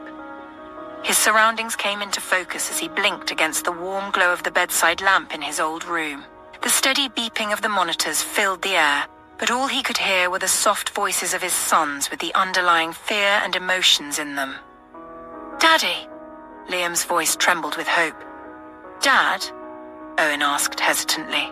Nathaniel turned his head slightly, feeling the rhythmic beating of his heart, a comforting reminder that he hadn't left his children without a father or his wife without a husband. I promised to take you to school on your first day, and I intend to keep that promise, boys, he said with a quip, making Liam and Owen giggle. You're awake, Dad, Owen replied, his voice filled with emotion. Nathaniel raised his hand with an effort to gently cut the side of his little boy's face. Yes, I am, son, he assured him. Liam wanted to hug his dad, but hesitated, unsure if he could without causing him pain. His lips trembling, he looked at Dr. Williams and asked, May I please hold my dad? Dr. Williams stepped in to lift Liam, carefully placing him on the other side of the bed. Liam snuggled close to Nathaniel, while Owen looked at Dr. Williams, who chuckled and helped him settle on Nathaniel's other side. The two boys wrapped their arms around Nathaniel, pressing their faces into the nook of his neck. Tears streamed down Arya's face as she watched the tender scene unfold. Nathaniel closed his eyes, and tears escaped from the corners as he whispered, I love you too so much. Love you too, Daddy, the boys replied in unison. Arya leaned over to brush the strands of hair that had fallen across Nathaniel's face, gently stroking his forehead with her thumb. When he flicked his eyes up to meet hers, she leaned in to press a kiss on his forehead before withdrawing. Nathaniel held her gaze silently, letting her know that she meant the world to him. Now that the boys had seen their dad, getting them to leave was another matter entirely. Dr. Williams and Arya helped prop Nathaniel up with pillows just as Andrew returned with Charles. The two quickly hurried to assist in making Nathaniel sit up and pile pillows behind his back. Liam and Owen settled comfortably beside their dad. It's great to have you back, boss, Andrew said. You gave us quite a scare, Charles added fondly. Ah, well, you lot aren't getting rid of me just yet, Nathaniel quipped, prompting a chuckle from the two. Dr. Hawthorne, everyone is ready, Andrew said. Arya nodded, leaning down to press a kiss on Nathaniel's temple. I'll be right back, baby, she whispered against his skin. Nathaniel nodded, his voice low and hoarse as he replied, Don't take too long. Arya pulled back, searching his eyes. Are you okay? She asked, her gaze penetrating. He nodded once more. Okay, she said, pressing her lips to his in a lingering kiss before hurrying off. She's going to give you germs, Owen whispered into his father's ear, a mischievous grin spreading across his face. Nathaniel chuckled lightly. Outside in the lobby, Charles, who was following Dr. Hawthorne, said, Jake's baby is being brought to a floor below. The doctors are setting up the place now for the biosync womb incubator and the pediatrician. Good. Does Jake know? She probed as they stepped inside the elevator. He should by now. Aiden went to get him, Charles replied. Arya nodded in acknowledgement. Upon reaching the foyer downstairs, Arya felt overwhelmed by the number of people waiting. Friends, family, and staff who felt like family. She felt a wave of emotion wash over her. Ethan, Alex, and Anna stepped forward, their gazes anxious. He's fine, she reassured them quickly. He's awake now, and even Andrew and the twins are with him, Arya added. What happened exactly? Ethan asked, tension radiating from him. About 3 a.m. last night, Arya began, raising her voice so everyone could hear. Tom, who was just coming in after concluding the company's shares auction preparation, stopped in his tracks upon hearing Dr. Hawthorne's words. "So he has already had the heart surgery?" Tom exclaimed, dropping the folders from his hands. Dawn rushed over to help him gather them. Arya turned at the sound of his voice and met his terrified gaze, nodding in confirmation. "I was right here, Dr. Hawthorne. Just 3 floors below you," Tom said, his voice thick with emotion, his fear evident. Arya stepped closer, repeating, "He's fine, Mr. Hill, he's fine," as tears streamed down her face. Tom nodded, lowering his gaze while tears cascaded down his cheeks. He clenched his fists, struggling to quell the wave of panic rising within him. "Dr. Hawthorne said he's fine, Dad. She said Andrew and the twins are with him," Dawn added. Trying to soothe her father, Tom nodded jerkily, gripped by the fear that Nathaniel might have died without him knowing. The thought unsettled him. After what felt like a minute, Tom dried his face and looked up, meeting Charles's gaze. "Can we please get a satellite phone for Dr. Hawthorne and install something to alert the damn house that there's a crisis? Damn it," he ordered. "Yes, Mr. Hill," Charles replied promptly. Arya reached for Tom's hand and he allowed her to lead him toward the elevator. Ethan, Alex, Anna, Jake, Anton, Aidan, Lewis, and the rest of the top Hawthorne guards followed closely behind. Upstairs, Andrew, Charles, and Jake coordinated how people streamed into the makeshift theater to see Nathaniel. Tom, Ethan, Alex, and Anna were the first to enter, along with Dr. Hawthorne. Arya didn't let go of Tom's hand until they were a few feet away from Nathaniel's bed. Liam and Owen, still flanking their dad, were now quietly playing games on their iPads. "Hi, Grandpa Hill." Owen and Liam greeted softly, aware they weren't supposed to make too much noise. Tom nodded in acknowledgement, trying to smile but failed, still shaken by the news of Nate's transplant. He had planned to be there with the doctors, but it had happened without him knowing, while he was off dealing with nonsensical planning that would mean nothing if they had lost Nathaniel. Tom locked eyes with Nathaniel, his gaze full of emotion. "I'm fine, Tom," Nathaniel rasped, his voice hoarse and gruff. "Do you think you could refrain from trying to give me a heart attack, son?" Tom said, his seasoned deep voice tinged with emotion. "It's the last time, I promise," Nathaniel replied, a smirk tugging at the corner of his lips. "It had better be," Ethan interjected, drawing Nathaniel's attention. "Hey bro, I'm sorry," Nathaniel said, as his eyes bounced from him to Alex, and finally settled on Anna Morris, his smile widening. "I'm sorry, Pookie," he said to Anna, making her burst into tears. Alex immediately pulled her into his arms. "Oh, come now, you're tougher than that, Anna Morris," Nathaniel teased. "Not with this kind of scare," Alex defended softly, his voice warm and low.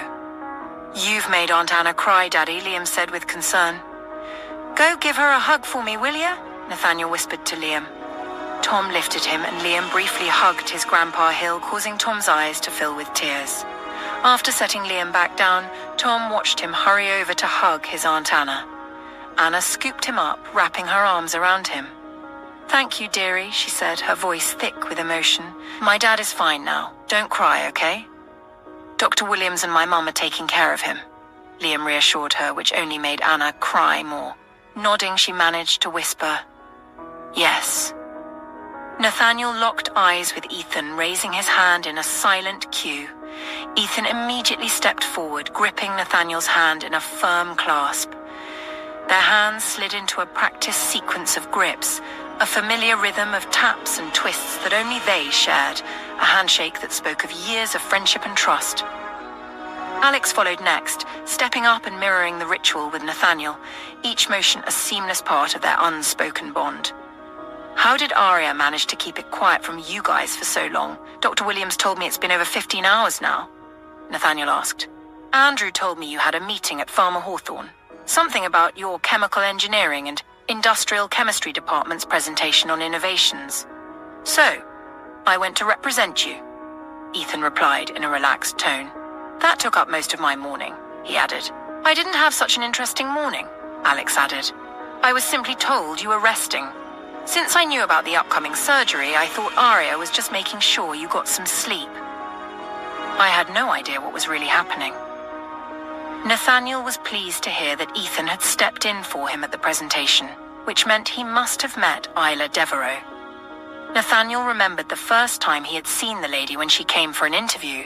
He had immediately thought of Ethan. Back in school, Ethan had always been fascinated by women with green eyes. And Isla didn't just have the striking emerald-colored eyes, she was smart too. Nathaniel wondered how the meeting went, and an idea formed in his mind. He mentally smirked, his eyes dimming with amusement as he schemed. "It's fine, Alex. Now that I know you guys don't mind filling in for me, I might just take more advantage of that," Nathaniel quipped, making them both laugh. "Thanks for covering for me, Ethan. So what did you think of Isla Devereaux and her team? Do they have something worth considering for investment?" he asked with deliberate interest. "Are you guys really going to discuss business right now?" Anna gently admonished. "Not business," Nathaniel replied in a sheepish drawl. Liam and Owen giggled, snuggling closer to his sides. Ethan, Alex, Arya, and Tom chuckled in amusement. "Anyway, it was okay. I think there's at least one I'd recommend," Ethan said with a shrug, avoiding eye contact. Nathaniel noticed but fought down a chuckle. "So you wouldn't mind helping me follow up? Pick one and let them proceed with giving us samples to review. And of course, help me to keep an eye on how it goes," Nathaniel quickly added. Ethan's brows furrowed, his hesitation clear. Sensing it, Nathaniel said, "Alex can help with—" "I can handle it," Ethan interrupted a bit too quickly. Nathaniel gave himself a mental pat on the back. "Well, played," he thought in amusement. "Thanks, man. I'll inform Andrew so he can make the necessary arrangements," Nathaniel said. He inadvertently glanced at Alex and saw both Alex and Anna watching Ethan with pensive frowns. They had clearly noticed Ethan's reluctance too. Nathaniel looked away, suppressing a laugh, and his gaze met Arya's. She raised an eyebrow at him as if sensing he was up to something. He frowned playfully at her before breaking into a grin. Arya's heart fluttered at his boyish smile. It was clear the project didn't need immediate attention. Nathaniel didn't have to ask Ethan to follow up. But with a new lease on life, Nathaniel felt like he could finally relax and truly live without the constant fear of death hanging over him. He had a beautiful, talented wife, the best children anyone could dream of, and a family, both by blood and by choice. What more could a man ask for? If he could help his friend find happiness too, why shouldn't he give Ethan a gentle nudge in that direction? Much later, when Ethan's group stepped out, Charles peered inside, his eyes darting in their sockets as he searched for Dr. Hawthorne. Spotting her by the boss's bed, he said, "Dr. Hawthorne, they've finished setting up the nursery for Darfield's baby."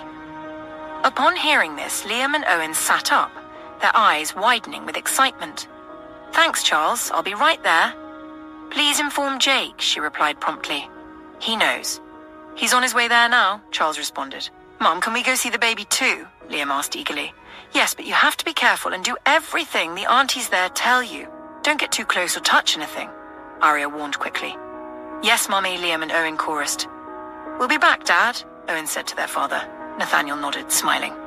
Alex and Ethan helped the twins down from the bed, and they hurried to the exit. As they hurried down the hallway to the elevator, Charles suddenly remembered he still had Jake's phone. Realizing Jake hadn't asked for it, he called out, thinking the twins might see Jake downstairs. "Owen?" The twins stopped and turned back. "Could you give this to your Uncle Jake, please?" he added. Owen quickly ran back to get the phone and then rejoined Liam. "It's just a floor below." "Don't go anywhere else," Andrew called after them.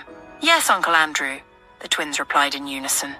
Upon reaching the elevator, Liam pressed the button for the floor below. The doors slid shut, and the elevator started moving. While holding his Uncle Jake's phone, Owen noticed it flashing repeatedly, though it was silent.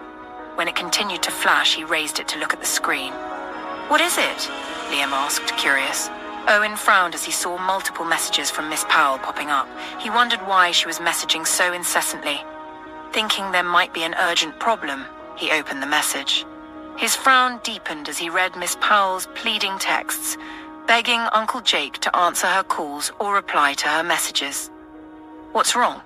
Liam asked again. "I'm not sure, but I think Miss Powell did something she's apologizing for, and Uncle Jake isn't answering her calls and messages," Owen said. "What? Already?" Liam exclaimed, snatching the phone from Owen. As he touched the screen, He accidentally opened the messages on display. Both brothers saw there was a video. Liam exchanged a glance with Owen, and before Owen could warn him not to open it, Liam already had. Owen facepalmed, thinking this was a huge invasion of their uncle's privacy. But Liam had that determined look on his face, the kind he got when he was set on uncovering something. Suddenly, Owen heard voices, a man and a woman, and recognized the woman as Miss Powell. By the sound of it, the man was her grandfather. Liam growled like an irritated kitten as the truth hit them both. Miss Powell wasn't pregnant with their Uncle Jake's baby. She had lied, and this man in the video was plotting to hurt Jake even more. "Calm down, Liam," Owen cautioned when his brother continued growling. "I knew it! I knew she was bad news." Liam fumed. "I can't believe she tricked all of us," Owen added, equally upset. The elevator stopped and opened into a long, wide hallway. Instead of stepping out, Liam pressed the button to take them back upstairs. "What are you doing? I really want to see Uncle Jake's baby," Owen said with a widened gaze. "Hold on a second," Liam replied, scowling as he stared into space. The elevator returned to the floor where their dad was, and as soon as the doors opened, Liam marched out, heading straight for their Aunt Dawn, who was in conversation with their Grandpa Hill. "Sorry, Grandpa, I need Aunt Dawn," Liam said, grabbing his aunt by the wrist, still wearing a scowl, and pulling her away. Liam, is everything all right?" Dawn asked hesitantly, glancing back at Tom, who chuckled in amusement at the scene. "You'll find out," Liam replied curtly. Dawn shot a confused look back at her dad and shrugged dramatically. Anton, watching from the background, chuckled too, earning a raised eyebrow from Tom. Anton quickly cleared his throat, awkwardly looking away as he started to whistle. Owen watched as Liam dragged their Aunt Dawn back into the elevator. Liam pressed the button for the elevator to descend, but then hit the halt key to stop it midway. Fixing his gaze on their aunt, Liam asked, "Tell me, Aunt Dawn, what could an adult do that would ruin their life?" Dawn's eyes widened in surprise. "Oh boy," Owen muttered under his breath, bracing himself for what was coming next. "Maybe if you explain to me what's going on," Aunt Dawn began, trying to keep her tone calm. "I'll tell you, but I need some answers first," Liam replied, pacing back and forth with his hands behind his back. Dawn, trying to play along, fought to suppress a smile at the sight of him pacing so seriously. "Well, having a criminal record would definitely ruin someone's life," she suggested. Criminal records, eh? Interesting. Can you be specific?" Liam pressed. "Unpaid parking tickets?" Owen chimed in. "Yeah, unpaid tickets for parking or speeding, tax evasion. Or worse, things like robbery, embezzlement, fraud, assault, kidnapping." Dawn began listing. "Kidnapping?" Liam repeated in a deliberate drawl. Owen's frown deepened as he tried to figure out where his brother was going with this. But when Liam pulled out his phone and started dialing 911, it suddenly clicked. "Liam, that's going too far," Owen warned. "She lied to us and broke our hearts. She's going to pay." Liam shot back, his expression resolute. "What's going on? Who are we talking about?" Dawn asked, sounding alarmed. Liam handed Uncle Jake's phone to Aunt Dawn, showing her the video. Just then, the voice on the phone said, "911, what's your emergency?" Liam responded without hesitation, "I want to report a crime." "Oh no," Dawn muttered under her breath, her eyes widening as she watched the video, realizing why Liam was so angry. Immediately, Liam blurted out, "I want to report a crime." Before anyone could respond, Owen swiftly snatched their Uncle Jake's phone from Aunt Dawn, his eyes locking onto the flood of messages from Miss Powell. He quickly opened the map app and tapped on one of her texts, enabling location sharing. Within seconds, the phone pinpointed her exact location, a blinking dot appearing on the screen. Owen then signaled to Liam to put the call on speaker mode as he activated a spoofing app on Liam's phone. He selected Miss Powell's location as the fake GPS coordinates and stepped back, giving Liam a thumbs up, a triumphant smirk playing across his lips. "What's my emergency? I've been kidnapped and stuffed inside the trunk of the witch," Liam said dramatically, his voice dripping with theatrical flair. Their Aunt Dawn gasped as understanding dawned on her about what the boys were doing. She shook her head, shooting Liam a stern look, her hand outstretched, signaling for him to stop and hand over the phone. But Owen stepped in front of her, passing Uncle Jake's phone to Liam without missing a beat. "A witch?" "Is this a prank call?" the dispatcher responded in a hesitant tone. "A prank? Are you going to help me or not? I've put on my location tracker and you need to come quickly. And did I mention I'm Liam Hawthorne?" he said in a hushed tone. There was a sudden pause on the other end before the dispatcher's voice shifted from skepticism to alarm. "Wait, did you say Hawthorne?" "Yes. I've tried calling my uncle, Andrew MacLeod, but he is not picking. Could you call him to come get me, please? Tell him it's Miss Christine Powell who took me. She came to our house and tricked me into following her. You have to hurry." He paused for effect before adding, "Ouch! It's really uncomfortable in here. All right, Liam, I'm Avery White. I'm so sorry, dear, but help is on the way. Please do not hang up," the dispatcher said, her voice calm but tinged with urgency. Thank you, Liam continued in his exaggerated tone, as if he were truly locked in a dire situation.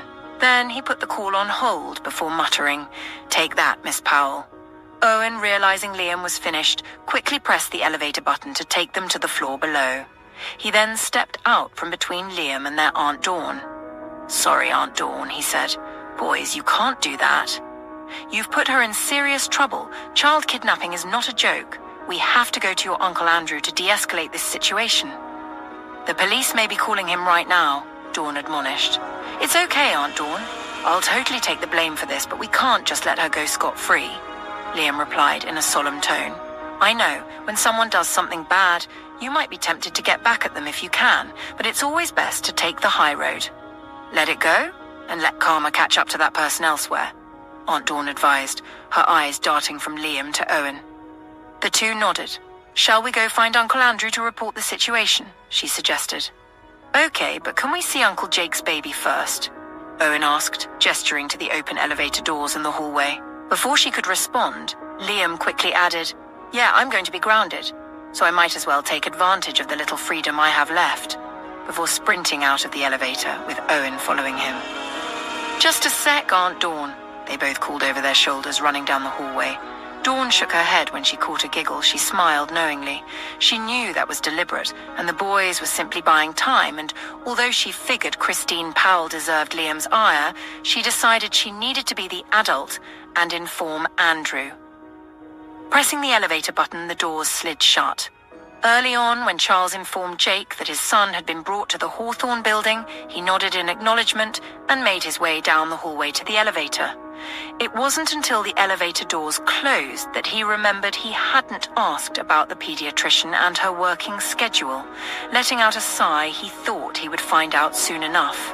Upon reaching the hallway on the floor Charles had mentioned, he realized it was in his old room, the one where he had slept during the first few years he came to the estate. As he approached the door, he heard classical music playing softly, the soulful tones filtering down the long hallway.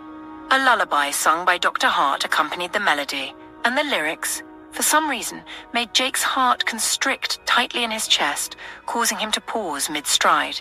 He listened intently, each word sinking deep into his very soul. "In the quiet of the night I whisper low, softly drifting dreams like a gentle flow. Tiny hands and tiny feet, can you hear my song? You're my little heartbeat where you truly belong. Close your eyes, my little one, rest your head so near. Feel the love that surrounds you. In the silence here, stars are shining brightly, dancing in the sky. Know that I am with you, my sweet lullaby. Through the waves of life, you're safe and sound. In this cozy haven, love is all around. I'll be your guiding light when the shadows fall. With every whispered promise, you'll never be small. When the world is waking and the sun is bright, you'll feel my warm embrace holding you tight. Every breath you take, every little sigh, I'll be right here waiting as the days go by. Close your eyes, my little one, rest your head so near. Feel the love that surrounds you. In the silence here, stars are shining brightly, dancing in the sky. Know that I am with you, my sweet lullaby." As Jake thought her voice sounded sweet and soothing, the kind that heals broken souls, he let out a shaky breath, anticipating the pain he knew would follow from whatever hurt she would bring into their lives. A certain wetness on his face caught his attention. He touched his fingers to his cheek and lowered his eyes, surprised to see tears on his hand. He turned to walk away, but a ghostly whisper echoed in his mind, branding him a coward and revealing his readiness to flee. After a few strides, he paused, steeling himself before turning back and retracing his steps toward the door. He found the door slightly ajar and gently pushed it open wider. Peering inside, he saw Dr. Evangeline Hart twirling around the biosync womb incubator, dancing a clumsy waltz all by herself. She giggled as she stopped, saying, "You would be appalled if you opened your eyes and saw me now. I'm a terrible dancer, so you must pardon me. I hope you find my dreadful performance entertaining." She then walked closer to the biosync womb incubator, gently placing an open palm against the glass, her gesture tender as if she were cradling the baby. "I believe we are both survivors, my sweet, and we're going to help each other heal. You're quite an inspiration, you know. I heard your story, how you survived against all odds. If you can do it, so can I. And we must pick a name for you, a secret one, of course. I doubt your dad would appreciate a stranger giving his precious boy a name. So we can't tell anyone, do you agree?" she said, continuing to prattle on. Jake watched as the baby moved, and he didn't realize it when a smile crept onto his lips, stretching wide. "Ah, I see you agree. It must be annoying to have us call you the Darfield baby. Such impudence," she said. Jake almost chuckled out loud. "Let's see, what shall we call you? It has to be something significant and powerful, strong like you are, my sweet," she mumbled as she started to pace back and forth. "Let's see. Oh, I know. How about Eli? And I promise it's not just because it sounds cute. It's a name associated with a strong nobleman of high divinity across various traditions. Since you're an angel that heaven is determined to have fulfill a purpose, I dare say it fits you perfectly. So what do you say, Eli, my sweet? Shall we put the name to use? Of course, we can always change it if you disagree." She paused dramatically, looking comically at the incubator. When the baby didn't move, she said, "Silence, they say, is consent," she announced, and began to softly hum a tune while twirling again. Jake cleared his throat, and she spun in his direction, paling as she stopped and almost tripped while trying to regain her balance. "Oh, Mr. Darfield, you're here," she stuttered, then nodded, lowering her face as she hurried to a corner. Jake could just imagine the horror racing through her mind, wondering how much of her goofing around he had heard. He walked deeper into the room, moving close to the incubator. He raised his hand to touch it, just as he'd seen her do, and said, "Hey, buddy, it's Dad. I can't wait to meet you, to hold you. Thank you for holding on. We will make it through together." The baby moved, making him smile a bittersweet smile. He wanted to say more, but was acutely aware that he had an audience. Stepping back, he noticed a small bag in the corner. He figured the doctor must have known that the Hawthornes were going to hire her when he had earlier asked why she was still around. "You know, earlier when I asked you why you were still here, you should have told me you were a new hire," Jake said, addressing the doctor without looking in her direction. I didn't know. I wasn't sure if I would be hired, hence why I told you I was waiting for Dr. Williams," she replied. "I see. So, I heard you're a pediatrician?" he asked, keeping his voice low and deceptively calm. "Yes, that's correct. I'm an intern at Lifeline Medical Institute, Dr. Williams's hospital. It's my second year," she replied promptly. "You're in your second year, which means you should be receiving job offers and deciding whether to stay with Dr. Williams or go elsewhere." "Yet you chose to care for a preemie," Jake said, meeting her gaze with cold, accusatory eyes. "Why is that, Dr. Hart?" He noticed her swallow hard and fidget with her hands, swaying awkwardly in place. "The pay is good, I guess," she answered, lowering her gaze. "So you're in some kind of debt? Are you a gambler? Should I be worried about some criminal showing up at the gate demanding to see you and putting my child in some ridiculous scheme?" He shot back. She paused, her eyes filling with emotion, a mix of feelings swirling in her beautiful blue gaze. "Mr. Darfield, is it me, or do I get the impression that you don't like me?" she replied, her voice tinged with bemusement and worry. "Like you, you're here to do a job just like I am. Beyond the fact that you're responsible for my child, you have access to this house and the Hawthorne children. My job, Dr. Hart, is to ensure we don't let just anyone in who brings along a load of baggage that could create problems for us all," he retorted. He watched her open her mouth to respond, then close it again, her eyes shimmering with moisture. "I thought Dr. Williams had already informed the Hawthornes about my situation and background. but I assure you, I don't have a gambling problem. I do have a volatile situation, though, that might inadvertently bring trouble here. Dr. Williams said I wouldn't be required to leave the estate, but the last thing I want is to cause any issues, she explained, her voice shaky yet determined. Jake furrowed his brow, unsure of what she meant. She sounded as if the Hawthorne estate was supposed to be her refuge. If you could let Dr. Williams know that I may be a liability, I'd leave immediately, she finished. Yes, she said with a sheepish smile. Please don't give them ideas, Dr. Hart. Andrew scolded lightly. Sorry, she replied, her tone genuinely contrite. Andrew then grabbed both Owen and Liam, hoisting them onto his shoulders as he started to walk away. He then called over his shoulder, "Since you want to be part of the punishment, Miss Hill, tomorrow you'll be accompanying the boys to the police station." Dawn gasped in shock. Dr. Hart couldn't help but giggle, quickly covering her mouth, thinking it was absurd to take little boys to the police. She clearly had no idea what was really going on. Dawn raised her hand to excuse herself, rushing after Andrew. "Did you say police? Are we going to need a lawyer?" she asked in jest, her voice laced with mock concern. The twins, still giggling, shouted, "Yes! Grandpa Hill to the rescue. Take that, Miss Powell." Jake, who had been in the room pretending not to pay attention, caught sight of Dr. Hart's lovely smile reflected on the incubator's surface. When she turned her attention back in his direction, he looked away. Dr. Hart stepped back into the nursery, pausing with her bag in hand. "I apologize, Mr. Darfield, if I've inadvertently given you a negative impression of me. I wish you would let me know what I could do to make amends. I assure you, I'm here solely to do my job, and once the baby is delivered, I will leave. It's just not fair for you to judge me without knowing anything about me," she said, her voice low and filled with emotion. "It's all right, Dr. Hart. As long as you focus on your duties and I focus on mine, there shouldn't be any problems between us," Jake replied, adding, "You can take a break if you'd like. I'll stay here for a while." His tone was icy and flat. From the incubator's surface, he watched her standing there looking at him with a helpless expression. "Do you mind?" Jake rasped, causing her to blink and regain her composure. At that instant, he regretted making her retreat. He longed to continue gazing into the enchanting depths of her soulful eyes. "No, Dr. Evangeline Hart doesn't resemble Julia," he thought, but with unwavering certainty. The two women possessed distinct personalities that transcended mere appearances.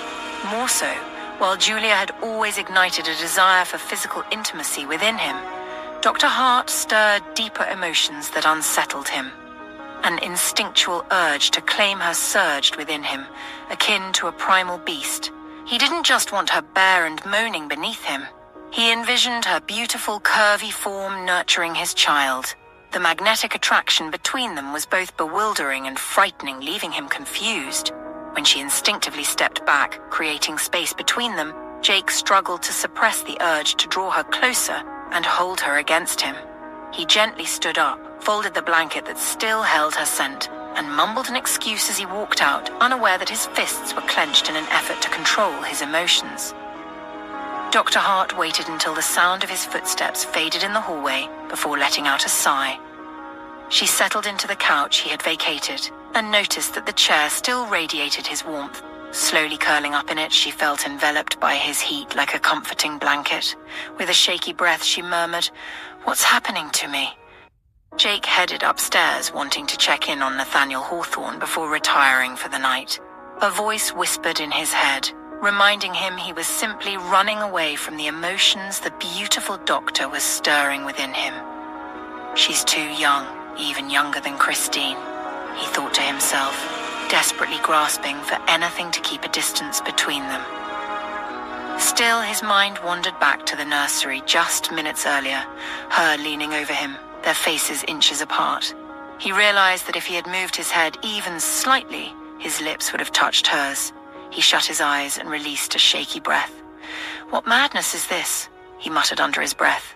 Her scent lingered in his nostrils, as if she was still there with him. Her smile replayed in his mind like a bewitching lure. The elevator doors chimed and slid open. He paused, staring down the empty hallway before strolling toward the makeshift theater room. He knocked, waited, and the door was pulled open by Andrew. The older man looked exhausted, and Jake felt guilty for slacking the past few hours. "Hey," Jake greeted, Andrew held his gaze and asked, "Are you okay?" Jake's heart constricted at the question. I think the new doctor is a sorcerer, he thought, but aloud he said, "Yeah, I guess." Andrew gave a faint smile and stepped aside, allowing Jake to enter. Dr. Williams stood at the foot of Nathaniel Hawthorne's bed, checking his vitals. "How is he doing?" Jake asked Andrew in a hushed tone. "Pretty great, if I may say so. He walked all by himself earlier, unaided," Andrew replied in a whisper. Jake felt a presence behind him and turned to see Aidan, Charles, and Anton peering out from the adjoining room. He gave them a curt nod. "If all these clowns are here, why don't you go rest, Andrew?" Jake suggested. The corners of Andrew's lips curled into a smile. "You'd understand if it was you," Dr. Hawthorne woke up in the middle of the night, clutching her stomach and crying, "Help save my husband," Andrew replied, his voice distant and haunted. "She scared the hell out of me," he added in a softer tone. Jake nodded in understanding, his eyes roaming over Nathaniel's frame. He looked far better than someone who had just undergone a heart transplant. "I'm sure there's a bed in there you can use. You'd be surprised how much a few minutes of shut-eye can do for the system," Jake said with a sigh. "You sound like someone with a wealth of knowledge on the matter," Andrew quipped. "Believe it or not, I just woke up. I fell asleep watching my kid. Just goes to show what a terrible babysitter I'd turn out to be," Jake replied with a smirk. Andrew chuckled. "You should leave it to the professionals then," Andrew said, giving Jake a sidelong glance. Jake nodded, noting the subtle jab. There was a moment of silence before Jake asked, "That report you mentioned, about Dr. Hart, I'd like to take a look." The request surprised him, and his entire body tensed in anticipation of Andrew's response. But the older man knew him too well and didn't bother questioning his interest.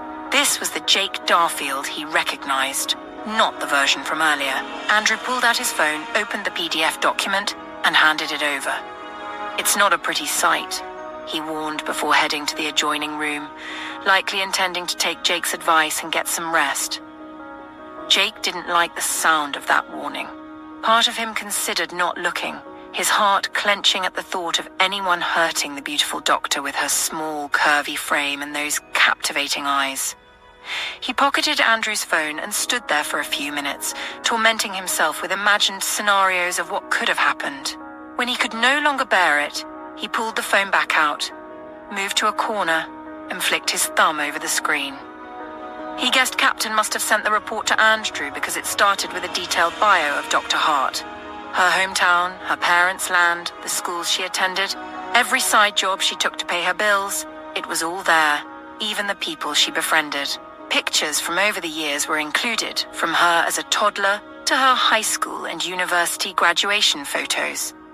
Her parents appeared often in the images, indicating a close-knit family. The beautiful memories captured in those pictures did nothing to prepare him for the next image, her lying in a pool of her own blood, a deep mark on her throat as if someone had tried to slit it. Rage hit Jake like a tidal wave, and he almost crushed the phone in his hand. The report detailed how the man had tried to take advantage of her, but she fought him off, managing to stab him and call 911. There were pictures of bloodstains on her apartment floor, showing the desperate trail she must have crawled to get help. He looked away abruptly, taking deep, calming breaths. When he looked again, it wasn't to read the report, but to find the name of the bastard responsible. And he did, with a picture attached at the end. Luke Greetham. Meanwhile, a floor above, Arya's eyes fluttered open, settling on Landon's head resting against her chest. He was securely nestled in a swaddle Miss Bella had taught her to tie, ensuring the babies were safe in her arms, even if she fell asleep while feeding them. Smiling down at her baby boy, she gently ran her fingers through his curls before lowering her head to press a kiss to his forehead. Lifting her gaze, she turned toward Nathaniel's side of the bed, her heart aching at the sight of the empty space. Releasing a shaky breath, she carefully got up and padded down the hallway to Landon's room, where she gently placed him in his crib. After switching on the baby monitor, she moved through the adjoining doors to check on Mason and Esme. She paused when she saw Liam and Owen wrapped in blankets, curled up on a sleeping bag on the rug beside Esme's crib. Her heart swelled with emotion. Remembering the earlier incident, she chuckled softly to herself. They had run from her, but now here they were. She didn't try to carry them back to their beds. They were too big for that now. Her heart ached as memories of her little boys flooded her, recalling how inseparable they had been back in Alaska. She had thought it would be just the three of them, but now they were a family of 7, and she couldn't have been happier. Lowering herself to her knees, she pressed soft kisses to their foreheads before checking on Esme. Seeing her precious daughter soundly asleep, she left and returned to her room, changing into pajama pants and a top and slipping a jacket robe over it. A short while later, she found herself on the floor below, entering the makeshift theater. She smiled when she heard the hushed voices of Nathaniel's men from the adjoining room. They had dimmed the lights so he could sleep. Arya climbed onto the bed beside him, nestling close. "Hello, beautiful," Nathaniel rasped, opening his eyes and giving her a sidelong glance. Arya was surprised to find him awake, but was glad to hear his voice nonetheless. For some reason it made her emotional, and she leaned in to press a tender kiss to his lips. "What's wrong now?" Nathaniel rasped, sensing her emotional state. "I miss you," she replied, pressing the side of her face against his. Nathaniel chuckled. "But I'm right here, honey." "It's not the same," she murmured. "I know. Give me time, okay?" he said softly. She smiled at his words and leaned in to press kisses all over his face. "You're giving me germs," he quipped, making her shake with laughter. When she pulled back and met his gaze, they stared longingly into each other's eyes. Cupping his jaw, Arya looked down at him and whispered, "Do you know I was scared? That after getting a new heart, you'd forget you love me? You thought changing an organ, my heart, would change how I feel about you?" Nathaniel repeated softly. Arya nodded, smiling sheepishly. "So after all these years, it still hasn't clicked that what I feel for you transcends mere love, that you are the other half of my soul, and without you, I cease to exist?" Nathaniel rasped, his voice thick with emotion. Arya's eyes blurred with tears. He raised a hand to gently touch her face. "I love you with my very soul, Ariana Hawthorne. It's you and me in this life, in the next, in every realm, in every world. In a million incarnations, I will always be yours," he whispered. Arya shook with silent sobs as she buried her face in the crook of his neck.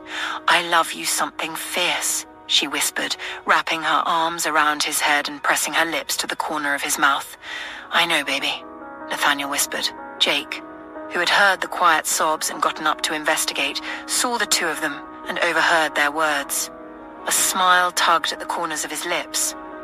The following morning, Ethan Blackwood woke up around 6 a.m. As if instinctively knowing where to find Andrew, he headed straight to the makeshift theater. With a gentle rap of his knuckles against the door, it swung open, revealing Aiden. Upon seeing Blackwood, a smile brightened Aiden's face, and he gave a nod in acknowledgement. "Good morning, Mr. Blackwood," Aiden greeted promptly, silently wondering where the other man was going, looking so sharp in his impeccable dark blue blazer. "Good morning, Aiden. Is Andrew here? And how's Nate?" Ethan asked, as Aiden stepped aside with a sweep of his hand, gesturing for him to enter. Ethan stepped inside and glanced toward the corner where the bed was. A soft smile tugged at his lips when he saw Arya nestle beside Nathaniel, both sound asleep. Andrew strode in from the adjoining room, and Ethan signaled for him to step outside. Once in the hallway, Ethan said, "I need a ride to Farmer Hawthorne. Nate wants me to follow up on the Isla Devereaux project." Andrew nodded. "Of course, please come with me." Downstairs, Andrew assigned Lewis to drive Ethan. After having breakfast together, they headed out. When they strode into the Farmer Hawthorne building a few minutes later, the employees were just starting to stream in, and the place was still somewhat deserted. Ethan figured it would give him some time to write up an official report. Lewis led him to Nathaniel's office, and Ethan sat down to start his work. "Coffee?" Lewis offered as he went to make some for himself.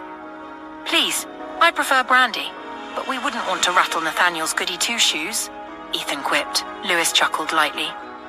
Much later, when Nathaniel's secretaries arrived, one of them hesitantly entered the office after hearing voices. She stood at the entrance like a deer caught in headlights when both men directed their gazes toward her. Good morning, Mr. Blackwood," she stuttered. clearly not expecting to see him sitting in her boss's chair. "Good morning, Ivy. Let Miss Isla Devereaux from the Department of Chemical Engineering and Industrial Chemistry see me as soon as she clocks in," Ethan commanded. Yes, Mr. Blackwood," she said, quickly exiting the room and gently closing the door behind her. Much later, alone and done with his report, Ethan sat in Nathaniel Hawthorne's plush leather chair, his long legs stretched out in front of him, one ankle casually resting on his knee. His fingers tapped rhythmically against the armrest as he skimmed the report he'd written, the impatience building within him as he waited for Isla to arrive. His irritation was reaching its peak when the door finally swung open and she walked in, her perfume filling the room. It stirred something unsettling in him, a reaction he didn't welcome. His eyes flicked to the clock, 2 minutes to 8. She wasn't late. He had no grounds to reprimand her, but the fact only heightened his frustration. Isla Devereaux entered the office, clearly expecting Nathaniel Hawthorne, not the condescending a-hole lounging behind the desk.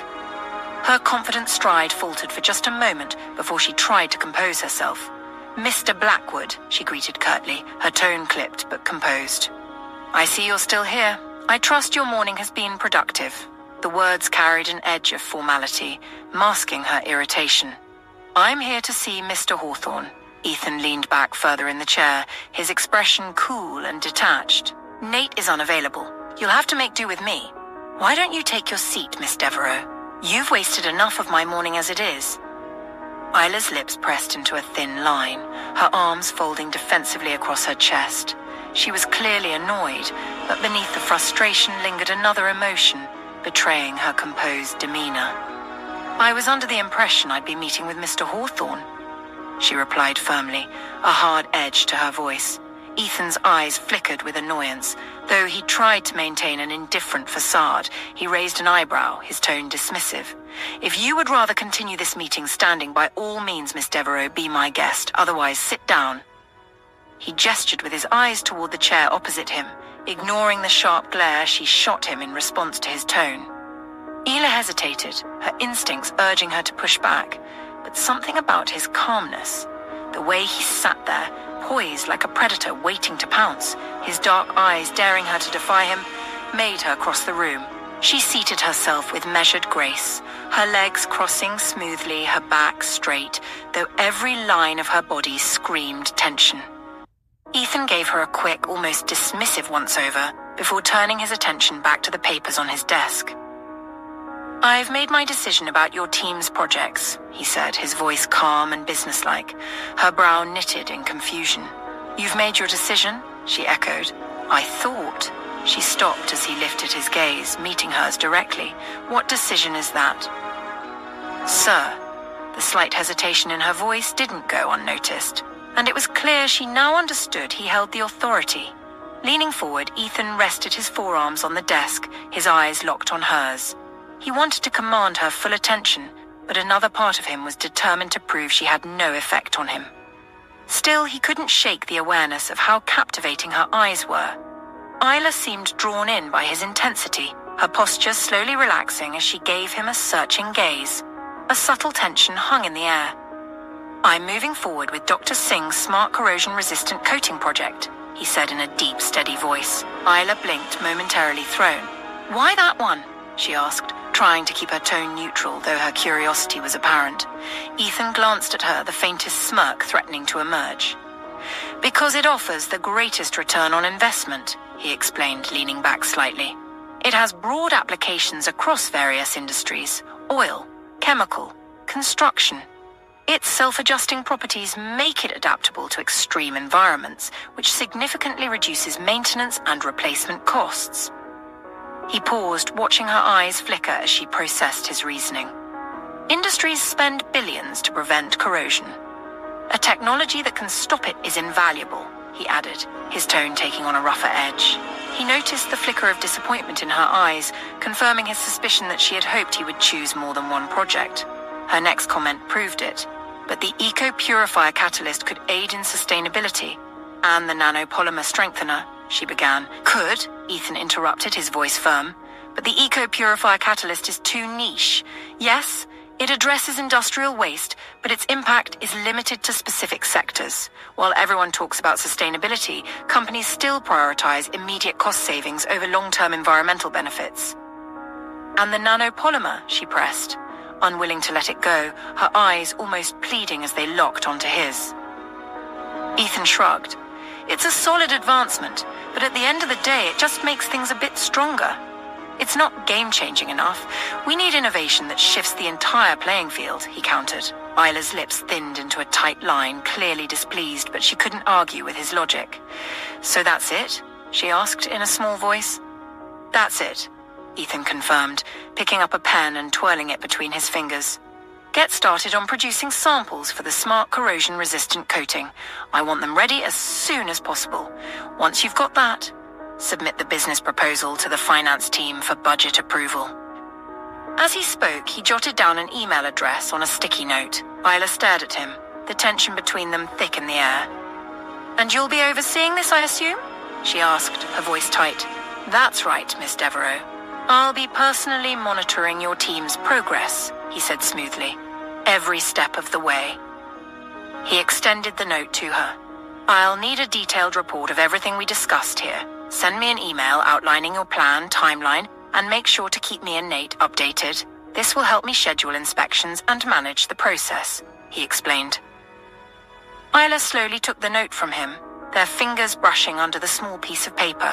Ethan felt a rush of heat in his bloodstream, his breathing quickening at the brief contact. She quickly jerked her hand back, taking the note, then exhaled sharply, completely avoiding his gaze. You know I'll be on top of things.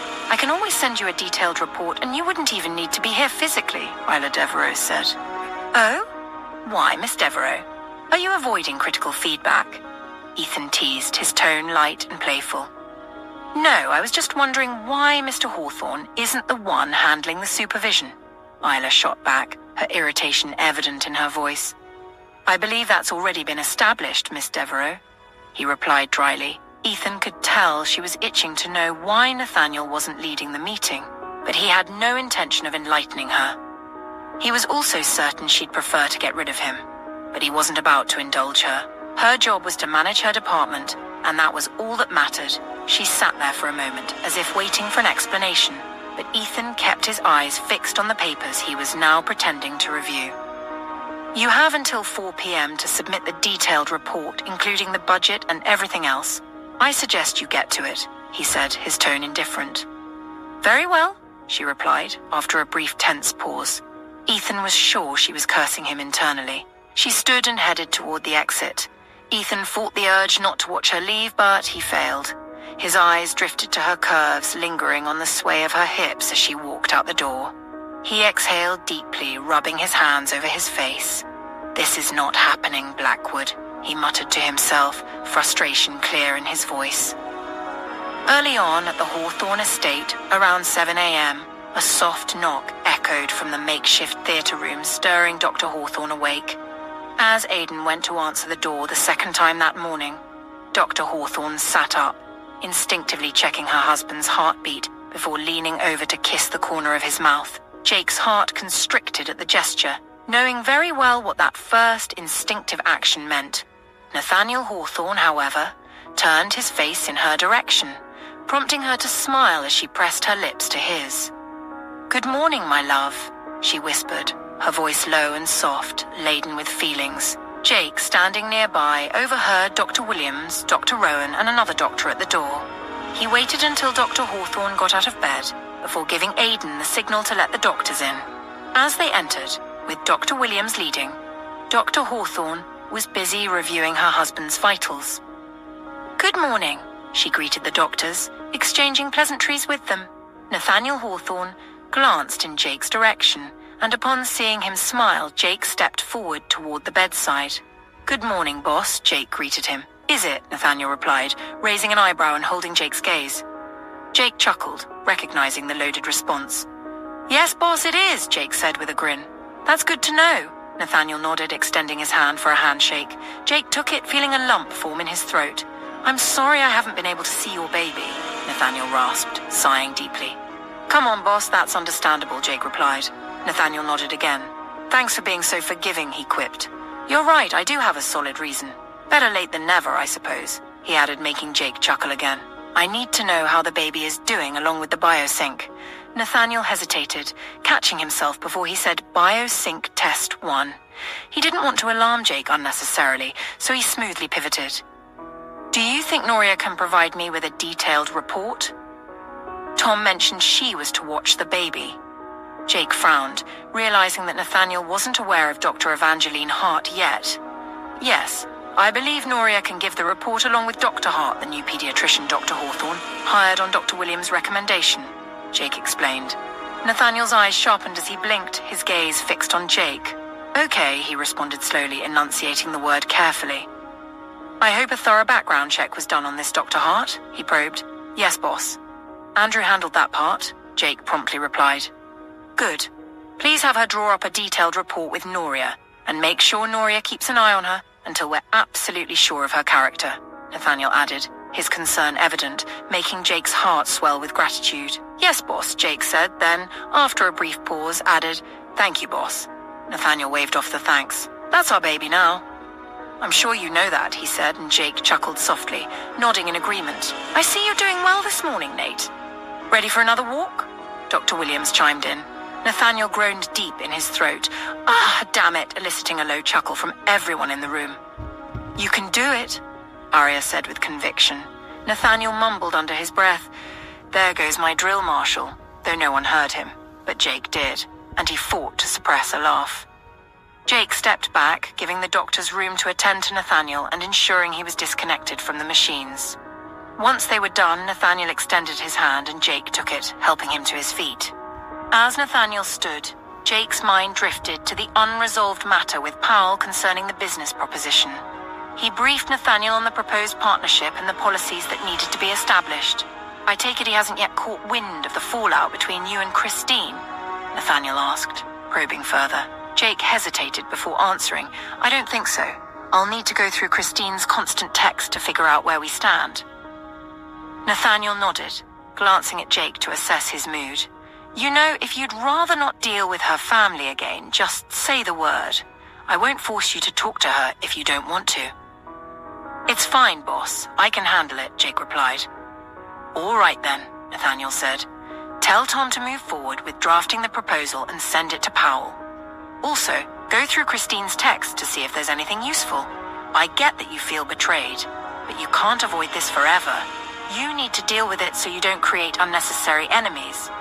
Christine's better than her grandfather, but I've heard that being vindictive runs in the family. Make sure things are settled. Let her know you can't be with her, but offer friendship. You never know when she might be useful in the future. Understood, boss, Jake said, already considering this as a chance to find out what Christine knew about the twins' prank and ensure she wouldn't cause any trouble over it. After Andrew took over with Jordan and Adam, Aidan left the room with Jake, followed by Charles and Anton. Boss, do I have permission to take the day off? Anton asked as they made their way toward the elevator. 5 hours tops, Anton, Jake called back over his shoulder. Come on, add another hour and you'll be my favorite boss ever, Anton replied with a dramatic tone, making the other men laugh. What's going on with you not getting enough sleep lately? Charles inquired. Funny coming from you, Anton quipped. Yeah, Anton, what's with you needing so much sleep all of a sudden? Aidan teased, prompting Anton to playfully lunge at him. The two took off running down the hallway, with Aidan taking the stairs down to the deck below. Jake and Charles stepped into the elevator, still laughing. Which floor? Jake asked, knowing his stop was just one level down. Same as you. I want to say good morning to little Jake. We really should decide on a name, Charles said, making Jake smile as the name Eli Coleman Darfield formed in his head. I will do that. Thanks, man, Jake replied simply. When they reached the floor, Aidan and Anton rejoined them, both out of breath from their playful chase. The four of them made their way to the nursery with Jake leading the way. As they approached, they heard the soft sound of a lullaby playing, but there was no sign of Dr. Hart. The large high-back chair Jake had moved closer to the incubator earlier was still there, its back to the doorway. Suspecting Dr. Hart might be resting in the chair, Jake expected to find her asleep. However, when he walked to stand behind the chair, he saw she was awake, writing notes on a notepad while her iPad was open to the GED test site. Jake frowned, noticing how focused she was on summarizing topics and jotting them down. He wondered why she was doing that. However, when Charles, Anton, and Aidan joined him, Aidan's face lit up with a smile when he saw what Dr. Hart was so engrossed in. Back at the Farmer Hawthorne building, after Ethan finished his meeting with Isla Devereaux, Ivy, Nathaniel's assistant, entered with some pending test results and paperwork. She caught Ethan's attention, prompting him to sit up and grab one of the files. Before long, he was immersed in the documents, helping Nathaniel sort through the paperwork he could manage without needing to call him. He lost track of time, but Ivy noticed him working hard and brought in coffee and snacks when lunchtime arrived. 3 hours later, Ivy returned with Isla's report. "What's that?" Ethan asked as she carefully placed it in one corner of the expansive desk. "Miss Devereaux's report you requested," she replied promptly. "Take it back to her and ask her to bring it to me as I instructed," Ethan snapped. Ivy quickly picked up the file, saying, "Yes, Mr. Blackwood," before hurrying outside. Sometime later, the door opened again, and Isla's familiar figure entered, her distinctive perfume filling the room. Just then, Ethan's phone rang. He glanced at the screen, noticed it was a number from Europe, and quickly answered. A smile lit up his face as he said, "Mum?" There was a brief pause before an accented voice replied, "I'm sorry, sir. I take it you are Mrs. Blackwood's son, Mr. Ethan?" Ethan slowly stood up, his entire body tensing as he zoned out from his surroundings, shutting his eyes. "Yes," he responded quietly. "I'm afraid we have some bad news. Mrs. Blackwood passed away in her sleep yesterday. We just discovered her body in her hotel room," the voice conveyed. The words hit him like a punch to the gut. "Where?" He tried to respond, attempting to ask where he could go to get her, but he just couldn't find the words. He groaned deeply, pain tearing through him as he leaned over the desk, placing his phone on the table and pressing the speaker mode. He gripped the edge of the table, rocking back and forth on his feet. Isla, watching from a distance, whispered to Ivy to get Lewis. When Ivy left, Isla rushed to Ethan's side and reached for his phone.